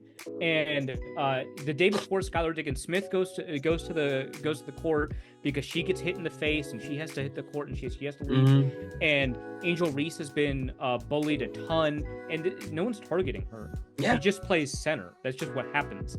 And so, like Alyssa Thomas throws her to the ground twice. Jonquel Jones shoulder checks her into space. Like these things just happen. Right. And so like that was my issue. My take on the Caitlin Clark Angel Reese conversation for like last year, because in my mind that entire conversation has been bad. It's always been very racially focused, in my opinion, which I think is dumb. I look at it like the WNBA's version of Larry Bird and Michael Johnson or Magic Johnson. Yeah, and I think I saw that comparison on Twitter, and I like it. I like it a lot. With Caitlin Clark, Magic Johnson, like outright star, marketable, flashy, like a game that translates to views, and then Larry Bird and Angel Reese are the more like physical, the villain in the situation. You have your matchups in college, then bring that to the league, make the league exponentially more popular, which is what I think is happening now for the WNBA. Yeah, a ton of people tuned into that Sky Fever game just because of Angel Reese, or because of the storyline between Angel Reese. Yeah, because they want to see those two play each other, which makes sense. And exactly, and then also that takes race out of it because it's like a flip flop of what happened in the NBA in the 70s or 80s. Yeah, right. And late 70s, early 80s. Well, throughout the 80s, yeah. And like, it's either way, it's like a very cool thing. And then those two are going at each other. Meanwhile, Cameron Brink's in LA, just like living life and playing good basketball. she's having the time of her life. I mean, like, she's like fouling out a lot and she's getting a bunch of physical play, but like, relatively speaking, she doesn't have to deal with any of this. Yeah, she's just being Cameron Brink. I thought she should have won Rookie of the Month over Caitlin Clark. She's having a great season. Angel Reese, by the way, is having a phenomenal season too. Okay, so I also have this issue.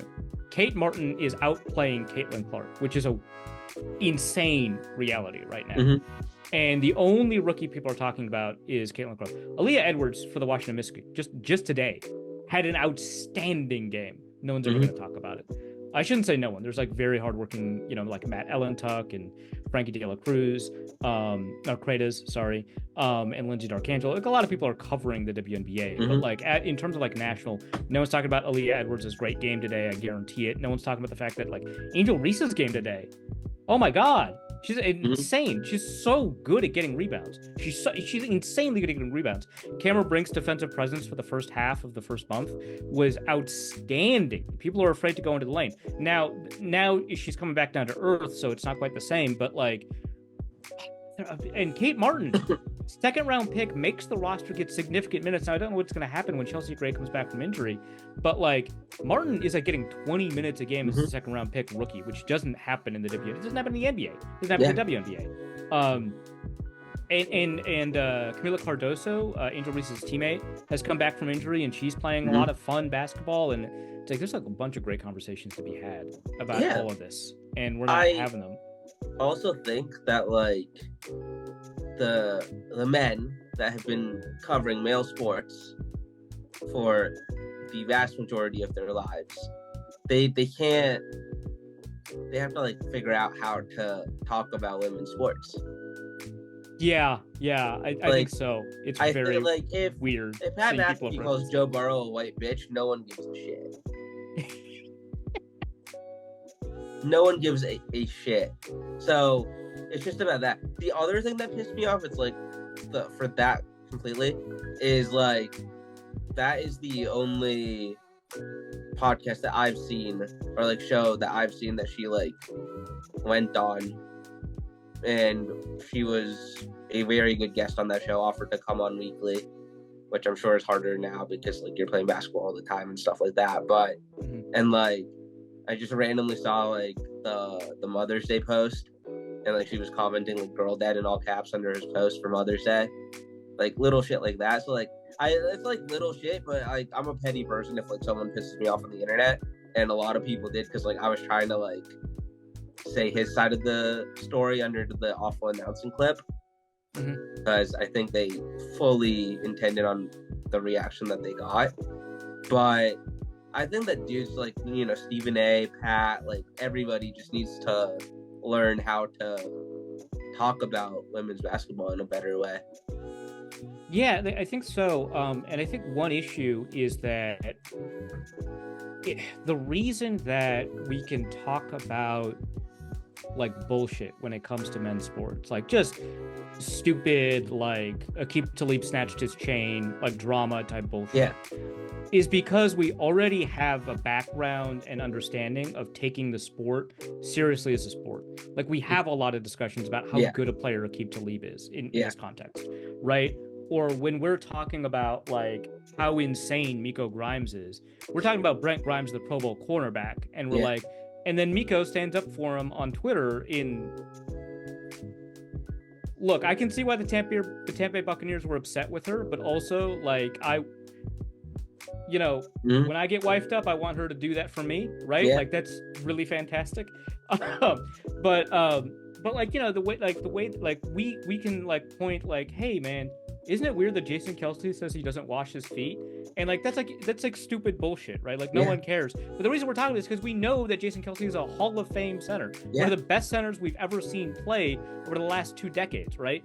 And we have those conversations because we can talk about their contributions, because we're also talking about the way that Jason Kelce identifies protections and helps Jalen Hurts develop, and helps Carson Wentz, and helps enable the tush push, right, along with Landon Dickerson. Like, we have these conversations, we have these in-depth conversations about football, and then we attach stupid bullshit on top of it, and it's fun and it's drama. But with the WNBA, we're only talking about bullshit. We don't respect the sport, and I say we as in like the larger group of especially male, but generally national sports. journalists like don't talk about the fact that like on Caitlin Clark's team there are 2 other lottery picks, and right now they are not doing what they need to do. Aaliyah Boston was the rookie of the year last year and had a fantastic year, and she and Clark are just not gelling. Clark is sometimes taking shots pretty early, so Boston isn't getting into position to grab the second chance rebound, and so now Caitlin Clark is averaging under a point per possession. And, you know, that's like, there's like all kinds of stuff, right? But Aaliyah Boston's just not playing well. And no one is talking, last year's rookie of the year is not playing well. And no one's talking about it because no one respects the sport for a sport. They just want to talk about the stupid bullshit. Like, and it's fun. It's fun to talk about, like, the fact that, like, Dejanay Carrington and Alyssa Thomas have this, like, weird lesbian drama, and it's very funny. They're, like, exes, and it's very funny. But no one's like, Dejanay Carrington is, like, an all-star, and she's having a great season. And Alyssa Thomas is having an even better season, right? She's averaging, like, a double-double, right? Yeah. Like, which is nuts, right? And no one is talking about, like, the Atlanta Dream are, like, pretty good. They're all over 30, so is this gonna... No one's talking about it. And so when we have these conversations about the drama, we only think of the WNBA in terms of these narratives and storylines that have nothing to do with on-field play. And so, no, we're not prepared to talk about the WNBA because when we only approach it at the surface narrative level, we don't respect the sport, right? We respect the sport when the Rockets invade the Clippers locker room or whatever that secret tunnel was. And we're like, yeah, but Chris Paul is like a top 3 point guard, right? Like we have these conversations, we know who these players are, and we respect the sport, and then we attach the bullshit on top of it. And the national conversation of the WNBA is just the bullshit layer. It's not any of the other stuff. No one is talking about how Asia Wilson got screwed out of the MVP last year. No one, right? And no one is talking about how Asia Wilson's having an even better year this year somehow. Like she right now, she is Patrick Mahomes. It is insane. Like she's on the court with 2 other All-Stars, and soon to be a third when Chelsea Gray gets back from injury, and no one cares about the 2 other All-Stars. They're just punching Asia Wilson in the face, and it's not working. And no one's talking. That's so cool. And no one's talking about it. So like, we're not prepared to talk about it because we only talk about it at this drama level, which treats the WNBA like the Real Housewives of Atlanta, as opposed to as a sport where now we'll talk about Travis Kelce's relationship with Taylor Swift because he's Travis Kelce and he's the best tight end in the league. But no, we're just talking about Caitlin Clark because she was the first overall pick and one of the greatest college players of all time. Maybe not even the best college player of all time, just like one of the greatest. But like it comes at a time, you know, whatever, right? All those factors. So yeah, we're not prepared to talk about the WNBA, but stardom came early. It should come sooner rather than later, and I'm glad for the WNBA that that's happened. But stardom came early in a way that people are unprepared to discuss, and Clark is playing really well for a rookie, which in the WNBA means not very well at all. And we're not really prepared to have that conversation either. Oh, for sure. That was a very fun non-football conversation. But we also talked about like streaming services getting games and stuff like that. Okay, I think I can tell by your reaction a little bit, but what do you think of Netflix getting the 2 Christmas games? First of all, I don't know how good Netflix is at live streaming, which is an entirely different category of difficulty, right? Like when Peacock picked up those playoff games, they had already done live sports streaming, and their first attempts were actually not very good. And Peacock as a streaming service is actually pretty technically good. I don't like that it exists because it's like another thing I have to pay for to get some shows I like, right? But in terms of the technical product, it's very good. And they still early on in sports streaming had a lot of trouble with live service. They eventually got it fixed before they got the contract with the NFL. I don't know that Netflix has done like maybe I'm wrong. Maybe I don't know, but I don't think they've done any live streaming. It's a different technical challenge. The only thing I remember is like for one of the shows they did something and that completely fell apart, like one of the reality TV shows. Oh God. Okay. And then the Brady roast was live, and that one went off very well, and it was phenomenal. Okay. But like when Yahoo first did live streaming, which they did, I think, for the international games, and when Amazon Prime first started live streaming, they ended up having a lot of problems. Yeah. And Netflix has just the 2, right? Just the Christmas games. I don't know. It's difficult. So that's one. But that's a problem that could be solved, right? Like that's not a huge long-term issue. But the second thing is the number of streaming services you have to pay in order to get NFL games. Like you have to pay a lot to get Sunday Ticket, and now Sunday Ticket's not even getting you all the games. It's not getting you Peacock. It's not getting you Netflix. It's not getting you Amazon Prime. And so now you have to shell out more and more and more. And like, not to rehash all of the inflation conversations people are having, or like bring it back to politics, but people aren't getting more money. Like, people aren't getting a ton. I mean, statistically, there's a bunch of good evidence to say that incomes are recovering. But the point is, the cost of sports is going up faster than wages are increasing, and it's very frustrating, extremely frustrating. And so you have to get a month of Peacock and hope that you cancel it in time. You have to get whatever your sports package is for live TV, whether it's Hulu or YouTube or whatever, right? Which is like $90 a month. And then you have to get Netflix, and now you have to get Amazon Prime and maybe Yahoo Sports. I don't know. It sucks. I hate it. Oh, so for sure. that's my issue.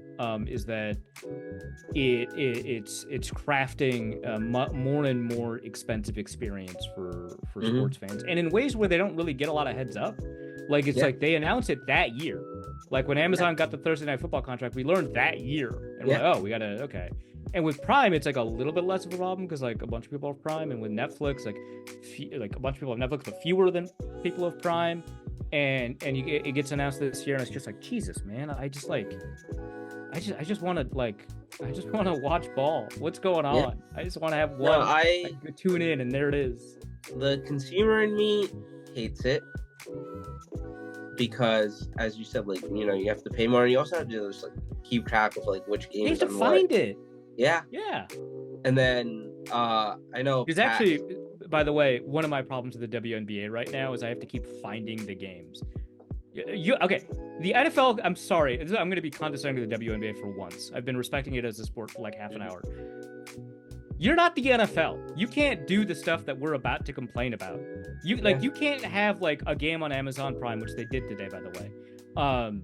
And then also have local blackouts, and then also have WNBA League Pass that you can't use. And I don't know what my WNBA League Pass password is because I bought it through YouTube TV. And so now I can't watch the Lynx, my hometown team, because they're blacked out because the Sparks didn't sell out their arena. What is going on? I'm not going to get Fubo. Put it all in one place and let me watch it. Sorry, that's just like... That's what I'm pissed about with the Cricket World Cup right now. Yeah, nobody can watch it. Like, the United States is apparently killing it. I was on top of the world when I got that Bleacher Report alert today. Yeah, rules. T20 is the only cricket I can watch, by the way. And so if the United States is doing well, I want to see it. Apparently, one of the best players for the American team is engineer at Oracle. He's an Oracle engineer, and he just changed his bio, which is hilarious. And I didn't know any of that. No, also, I mean, as a Bengali, I'm glad that Pakistan lost, just as its own kind of thing, and I'm sure I agree. No, it's like my cousin's in India watching. I was like, I didn't get to watch it. It's really funny too, because like literally yesterday, I was telling someone that like I'll root for the U.S. in like all sports events, but I'm rooting for Germany in soccer and India in cricket. But if the Americans are good at cricket, all of a sudden, like, yeah, I mean, so my understanding is that they're probably not good. Their implied odds to win were like 10 or 11%, and it was just like a great underdog story. But I'll root for that. Oh, easily. Yeah, easily. No, me and my friend were literally talking about it. The only time that I'm very patriotic is coming back from a foreign country to centralized air conditioning, and whenever we're playing other countries in sports. Yeah. Which it is a great summer for that. I put the United States was plus 5,500 after the Pakistan game to win it. Nice. I mean, they're probably not going, but like nice. They're not going to, but like, why not? Yeah. But no, it's a great summer for that. But that's my biggest issue with it. Is like you have to find every game, and then if it's buggy and stuff like that, it's also like this is my gripe with the NBA right now. Is like I do not want to lose inside the NBA. Exactly. Yeah, man. It's oh god. It's that would be the like TNT not having games would suck because they're the only ones with like the old like theme music that I grew up on. Oh, okay. The NBC music. So I'm not super excited about NBC, but the NBC basketball music is outstanding. I will say that. I've like literally never heard it. You okay? Just Google Round Ball Rock and John Tesh. It's fantastic. But that's the only thing I like about this move to NBC. Like I Chuck and Shaq and Ernie and Kenny the Jet. Like it's just iconic. It's beautiful TV. I hope Amazon just gives them like $100 million a year. Yeah, like honestly, they can.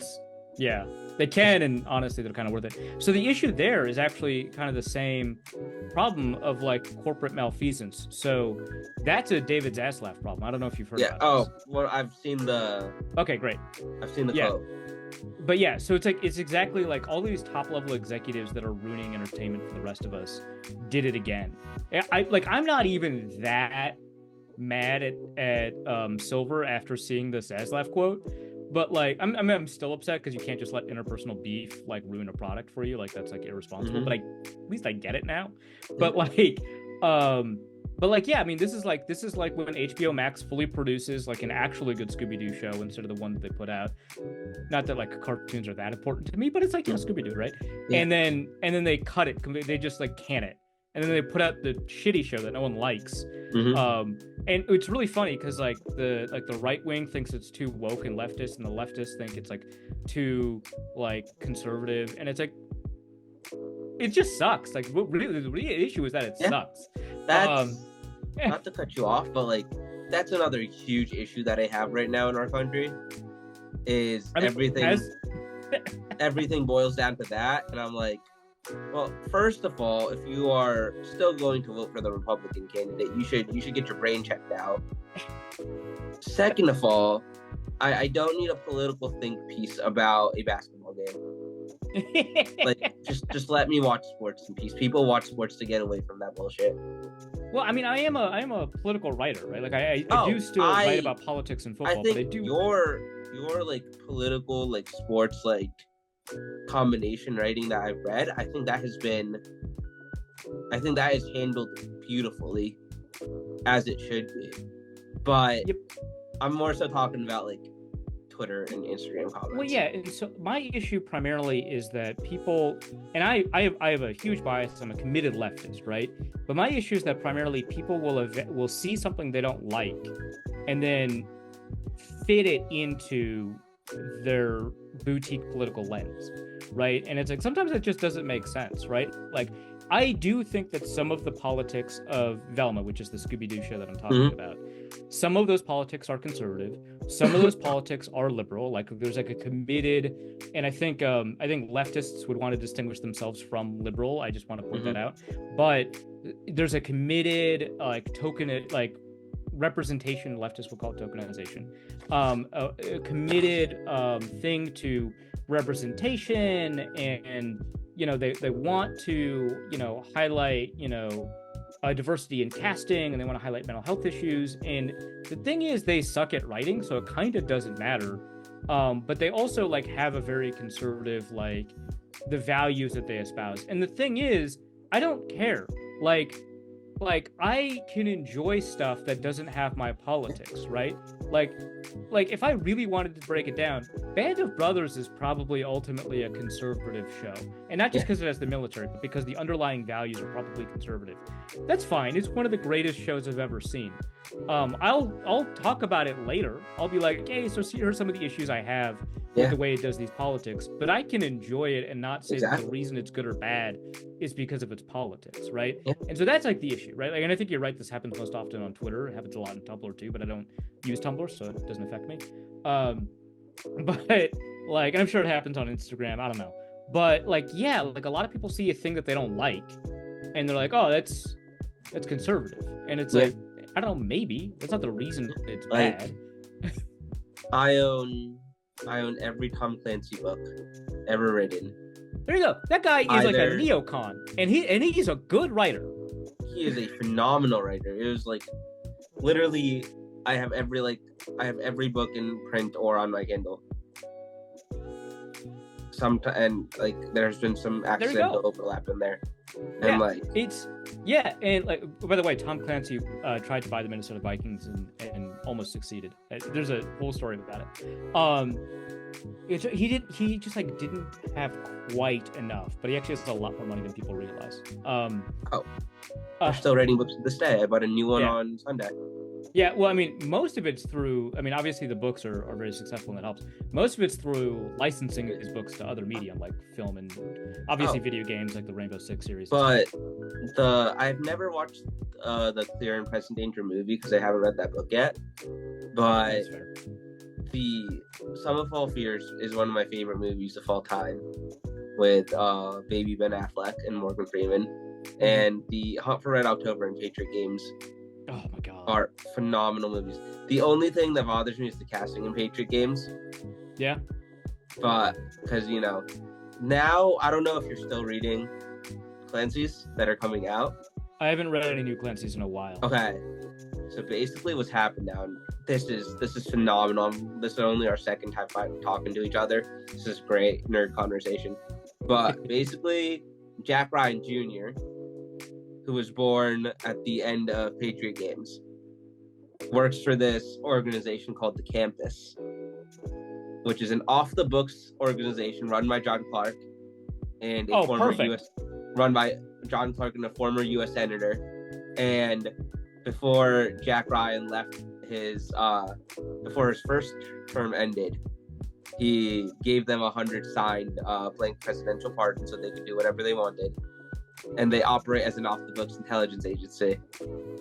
And, like 5 people know about it in the world. I dig it. Have you seen The Blacklist, by the way? I have not. No, that's not true. I watched the first 8 episodes and I thought it was a really good show. There was just too much blood. Oh, okay, that's fair. Yeah. If that's the issue, I don't know that that's ever going to get solved, but it is a very good show. He seems like a hilarious character. James Spader's character, yeah, he's so funny and he's so good.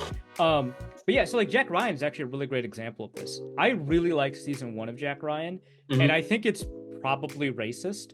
And if it's not, it's like ultimately like a conservative, like we have to believe in like military state and an overarching CIA and stuff like that. Yeah. But season 2 was awful, and it wasn't like more racist. It was just not nearly as well written. Yeah. And like that's like that's like the thing about like the politics of these shows. It's like you can have like very good committed critiques of shows based off of the values that they espouse, but like if you can't recognize that these people know how to craft a character that has depth and story and conflict and development, and a story that has like conflict and a story that has development, and not all stories have to have twists to be good, but like good twists and stuff like that. And like mystery, like there's like an element of mystery in that first season that's like really great. Then you're not doing a very good job. And the thing is, like these kinds of shows don't have to be conservative. I think Reacher's ultimately a leftish show. I don't want to say leftist, but leftish show. And it's phenomenal, and that's because it has great writing. Yeah. But if you haven't watched Reacher, holy, I read the first Jack Reacher novel last year. It was so good. Yeah, so each season's like a different novel. It's and they do depart from it, in smart, committed ways. Yeah. But like, oh boy, what a show. No, I think it's much better than Jack Ryan. Yeah, and Alan Richardson looks hilariously jacked. So jacked. So jacked. But I've only watched season 1 of Jack Ryan. I have a really bad problem of committing to shows and actually watching them without getting bored. No, you're fine. Don't watch season 2. But no, I wanted like the casting for at least season the casting like with the Wendell Pierce and John Krasinski, like the casting. Wendell Pierce is so good. Such a good actor. Even in Suits, he was so good. Yeah. Which but I mean, John Krasinski, I was like kind of surprised that he was put into this action role. Obviously, he committed to the role in part because he wanted to not just be Jim from The Office, but yeah, he did a great job. Yeah. And his love interest in season 1, I think she did a pretty good job. Yeah, and a lot of the ancillary characters I thought did like a pretty good job. Good acting for sure. And Wendell Pierce is phenomenal. So. Oh, he's such a good actor. Speaking of like creating content and stuff like that, like I feel because of how bad and discombobulated media, like major media networks have been the last few years, like there's been like a massive rise in people making their own content. And then obviously I have like the Mr. Beasts of the world, which I made like my parents and like one of my uncles watch a Mr. Beast video the other day. One of the funniest things I've ever seen, because it was like, I feel like it was the one where like he's giving someone a Lambo, but if they can like protect it from like a bunch of random shit falling on it. And simultaneously, like my dad and my uncle are talking about like how dumb it is, while also gaming out how to properly protect the car. Oh, that's perfect. That's ideal. That's so funny. I'm dying laughing. That's so funny. I don't know if you've seen it or not, but what the Sidemen are doing this week with, do you know who the Sidemen are? No, so I only watch like the occasional Mr. Beast video. I'm not like a huge, like obviously I watched the Squid Game one that everyone watched. I actually really like that one. It's like the Sidemen are like a YouTuber group in London. Oh, okay. Sorry. Their head person is KSI. Oh, wait, really? Yeah, so it's like 7 of them, and they've been making videos together since they were like 14. Okay. And now they are massive in London, and they are producing their own reality TV show where they take 10 people and they're inside. It's called Inside. Like they play on the Sidemen, and you don't have your phone. You don't have like anything besides like clothes. Basically, you have to. And then there's $1 million prize, but you lose money because of like failing in challenges and stuff. And it's like, try not to move. And there's like a rat roaming around on your hands and stuff like that. And if you move, you lose 10 grand. And then they also have like a shop and stuff, and like 10 people into spending that money. But like, it's literally like YouTubers making a high quality reality TV show that is more entertaining than any other reality TV I've watched. Yeah, but speaking of, like, I did just watch a Mr. Beast video where, and I think it's because he reposted it to Twitter, where it was actually pretty similar to Inside that you just described, where it's like they lock these 2 people in a room for like 100 days, and like they win, I don't know, like $1 million that they split between the 2 of them, and every 10 days, like and so they don't have access to the outside world at all. And so every 10 days he shows up and he tempts them with something, or he creates a new problem for them that they have to like live through or whatever. And each thing costs like $100,000, and it's just like, instead of the fact so you're all eating the same canned food every single day, canned chicken, canned beef, canned vegetables. Obviously they're going insane from that, right? And he shows up and he's like, or you could spend $100,000 and a private chef will just cook whatever you want for the next 90 days, right? It's 100, you have to stay here for 100 days. And so and then he gives them a free meal from the private chef to tempt them. It's just like stuff like that. And I was like, this is stupid. And then I watched all 26 minutes. It's like, I don't know. He has figured out the YouTube algorithm. And he's very open about it. He talks about all this. He's like, this is what you need to do. And like, I think he overestimates how easy it is to be successful on YouTube, because like that's his, but like, he's like, he doesn't hide his secrets, I guess is he doesn't gatekeep them. But like, I just think like that is even with like, I compare that to like athletes. Like every athlete has like a podcast now, which I think is good. Some of them, I obviously will not. Like, no one has the time to listen to like every athlete podcast and stuff like that. And some of them aren't as good, but like, it's good that like an athlete gets to tell his or her story. And someone like Jeff Teague, who you would always just like think of as like a role player in the NBA. Yeah, great utility player to have on a roster. Yeah, it's like the only way you think about him. His storytelling ability and the stories that he has are hilarious. And that's just like entirely like, if he keeps going with it and like doesn't do anything dumb, he can probably make more money off of this than he did in his actual NBA career. Yeah, I mean, there's a bunch, like the McCourtys put together a podcast that was really good. Obviously, people are familiar with the Kelseys, but like there's a lot, and there's more bad ones than good ones, but that's because podcasting is a skill and not everybody has it and they don't know how to develop it, and that's fair and that's fine.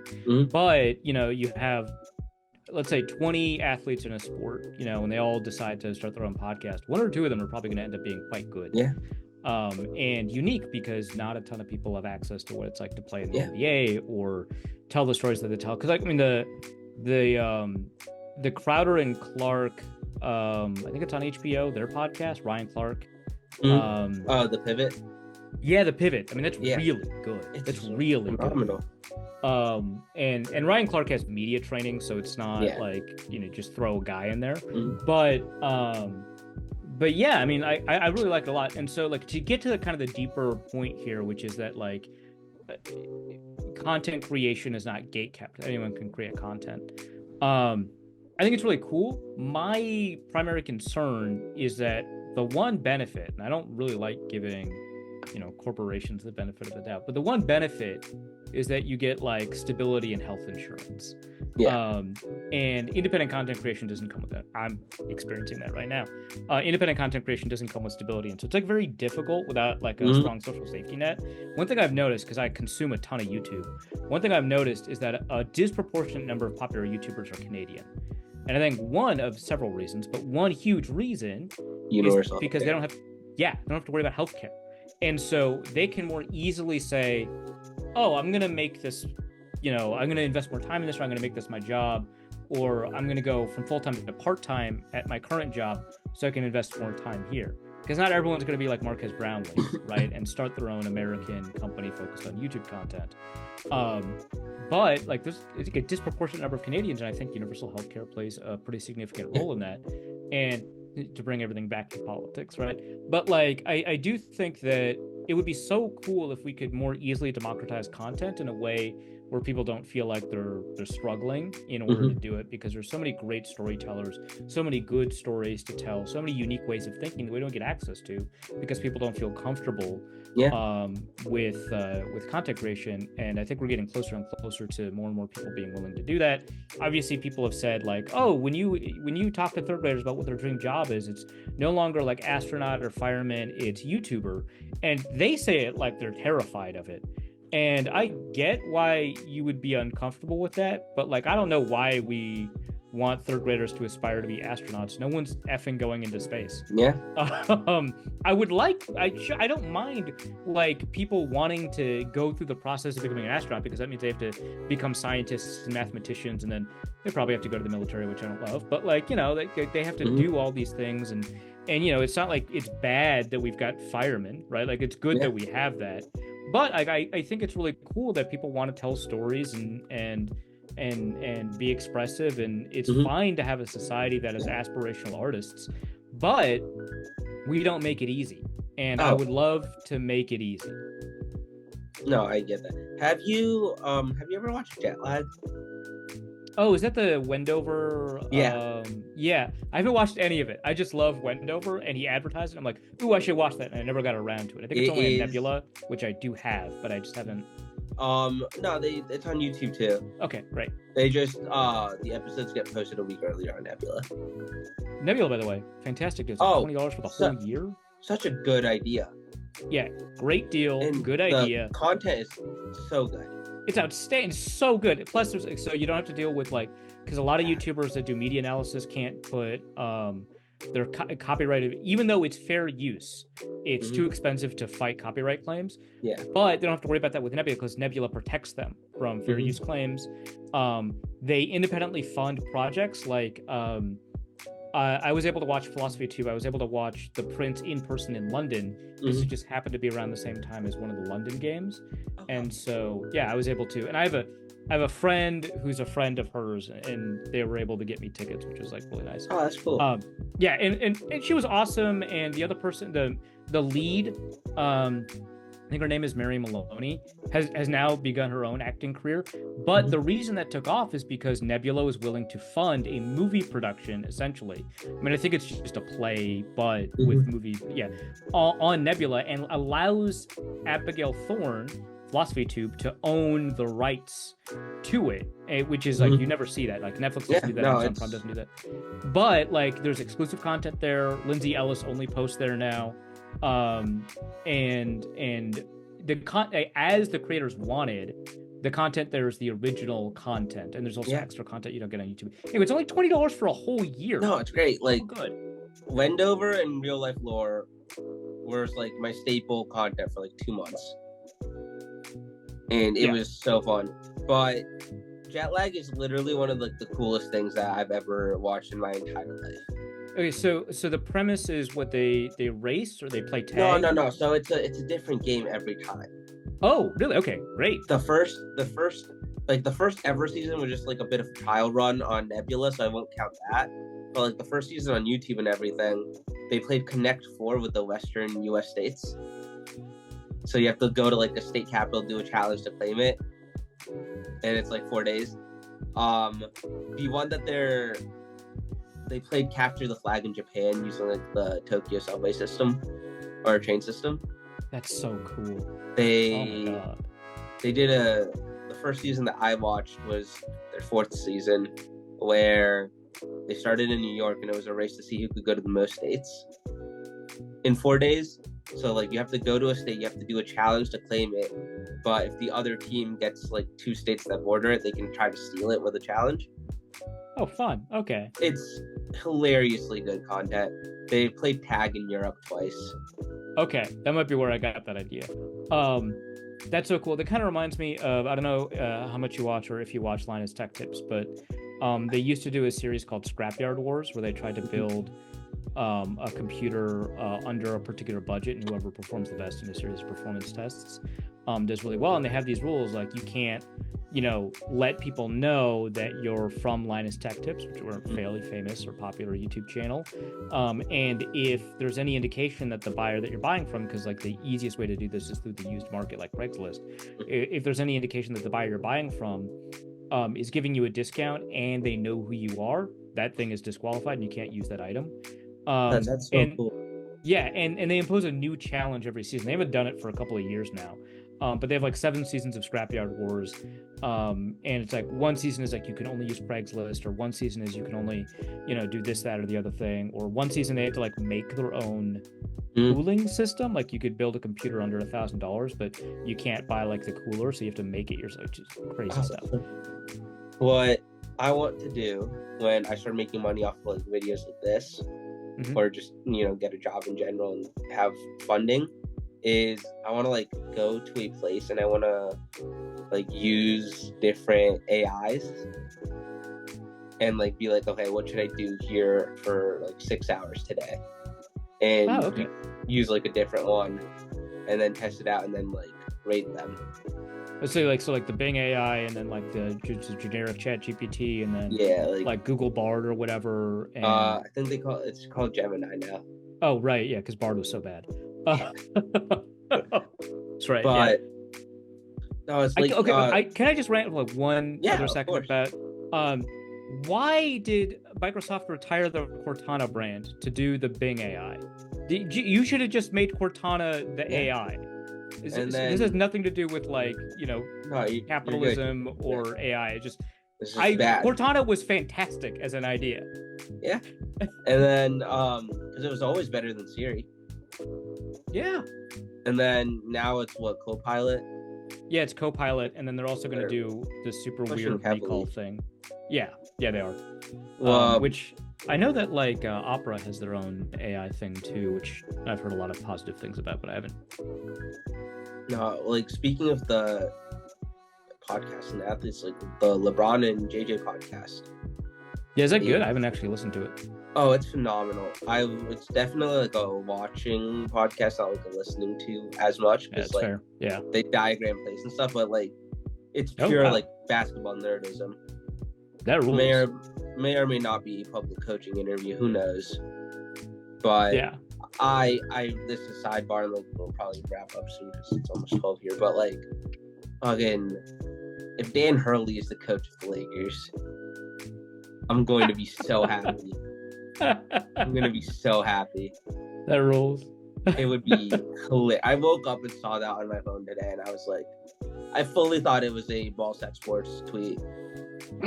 Like, I didn't think it was real for a solid like hour until I I mean, the last headline I saw was LeBron James and Anthony Davis can't agree on who the head coach is going to be, and I was like, that's such a bizarre I don't headline. think that is true.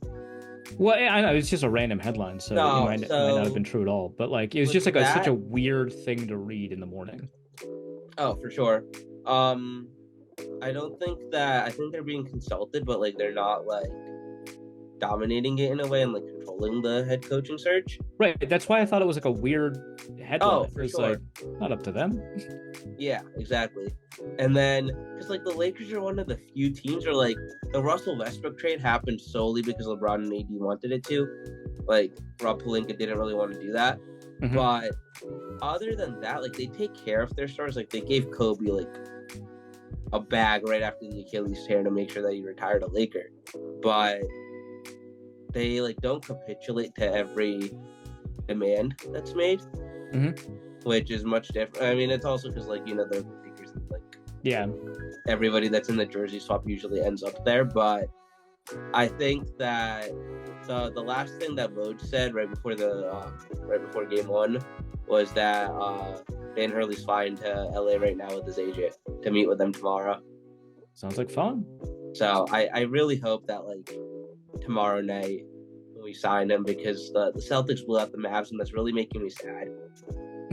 I'm happy that I chose to do this instead of watching that game, because I might have thrown something. Yeah, I saw the first half ended before I hopped on, right? Yeah. And I couldn't get excited. I mean, I've got like some like prize picks things going, so I can get excited about that.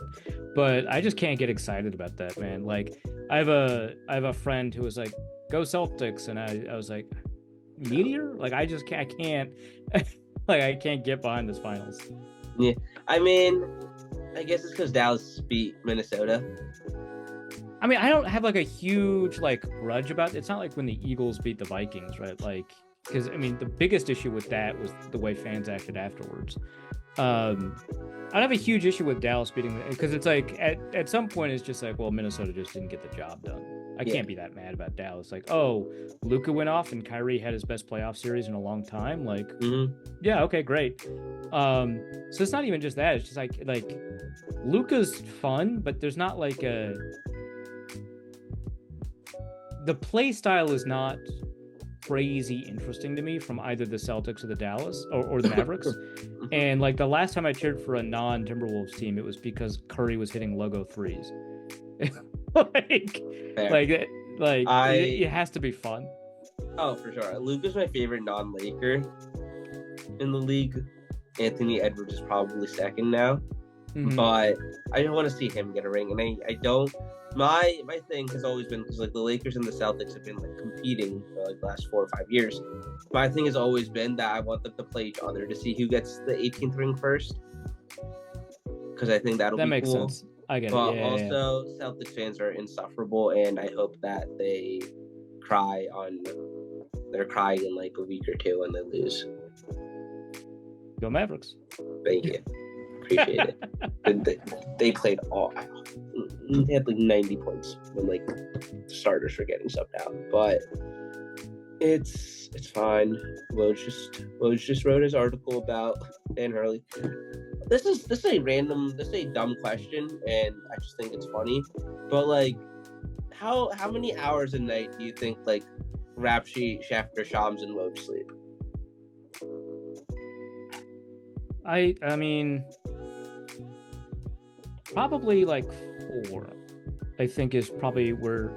I think Schefter probably sleeps a little less than the rest of them. Not to say that Shams doesn't work hard and Woj doesn't work hard, Rapshi doesn't work hard, but like when I see a non-scheduled tweet from Schefter, there's a wider range of when those tweets come out.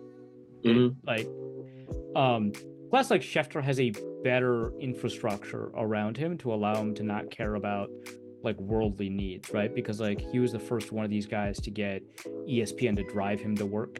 He was like the first one of these guys to get like his food taken care of for him. Like he has like 8 phones. Yeah, it's nuts. So I think Schefter just has less to worry about. So I think he sleeps maybe a little bit less, but like I think it's probably like 4.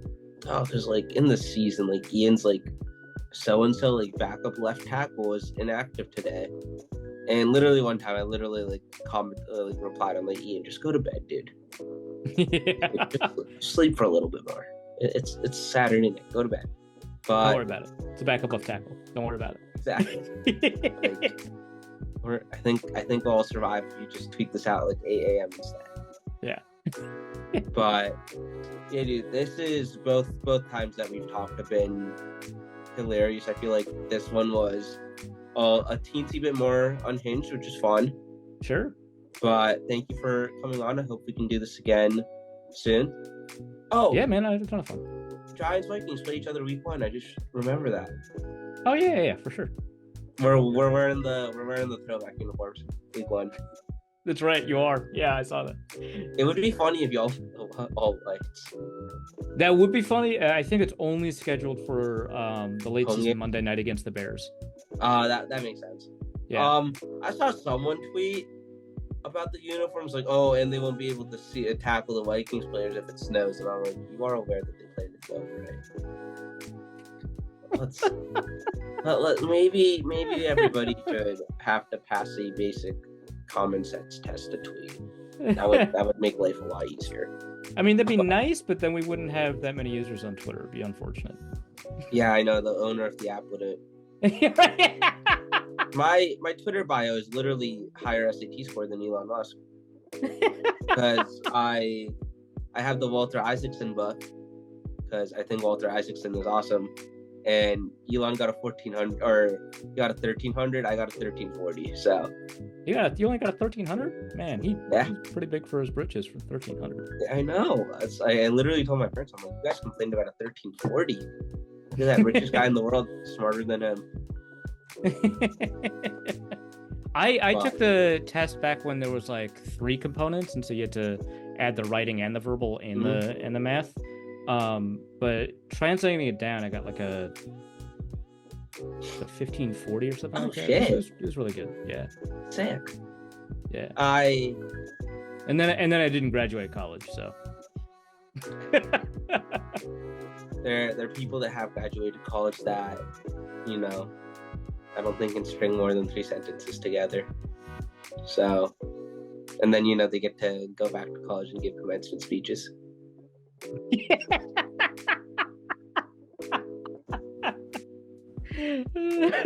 I just wanted to sneak that one other topic in there. That was good. I liked it. But that's a fun note to end on. Thank you for coming on again. And yeah, man. Yeah, let's do it again over the summer when something else cool happens. Dope. Yeah, I'd love to, man. It was a fun conversation. Yes, sir. You too. Have a nice night. Peace. Yeah, peace. Thank you guys for watching. Please remember to like, comment, and subscribe. And peace.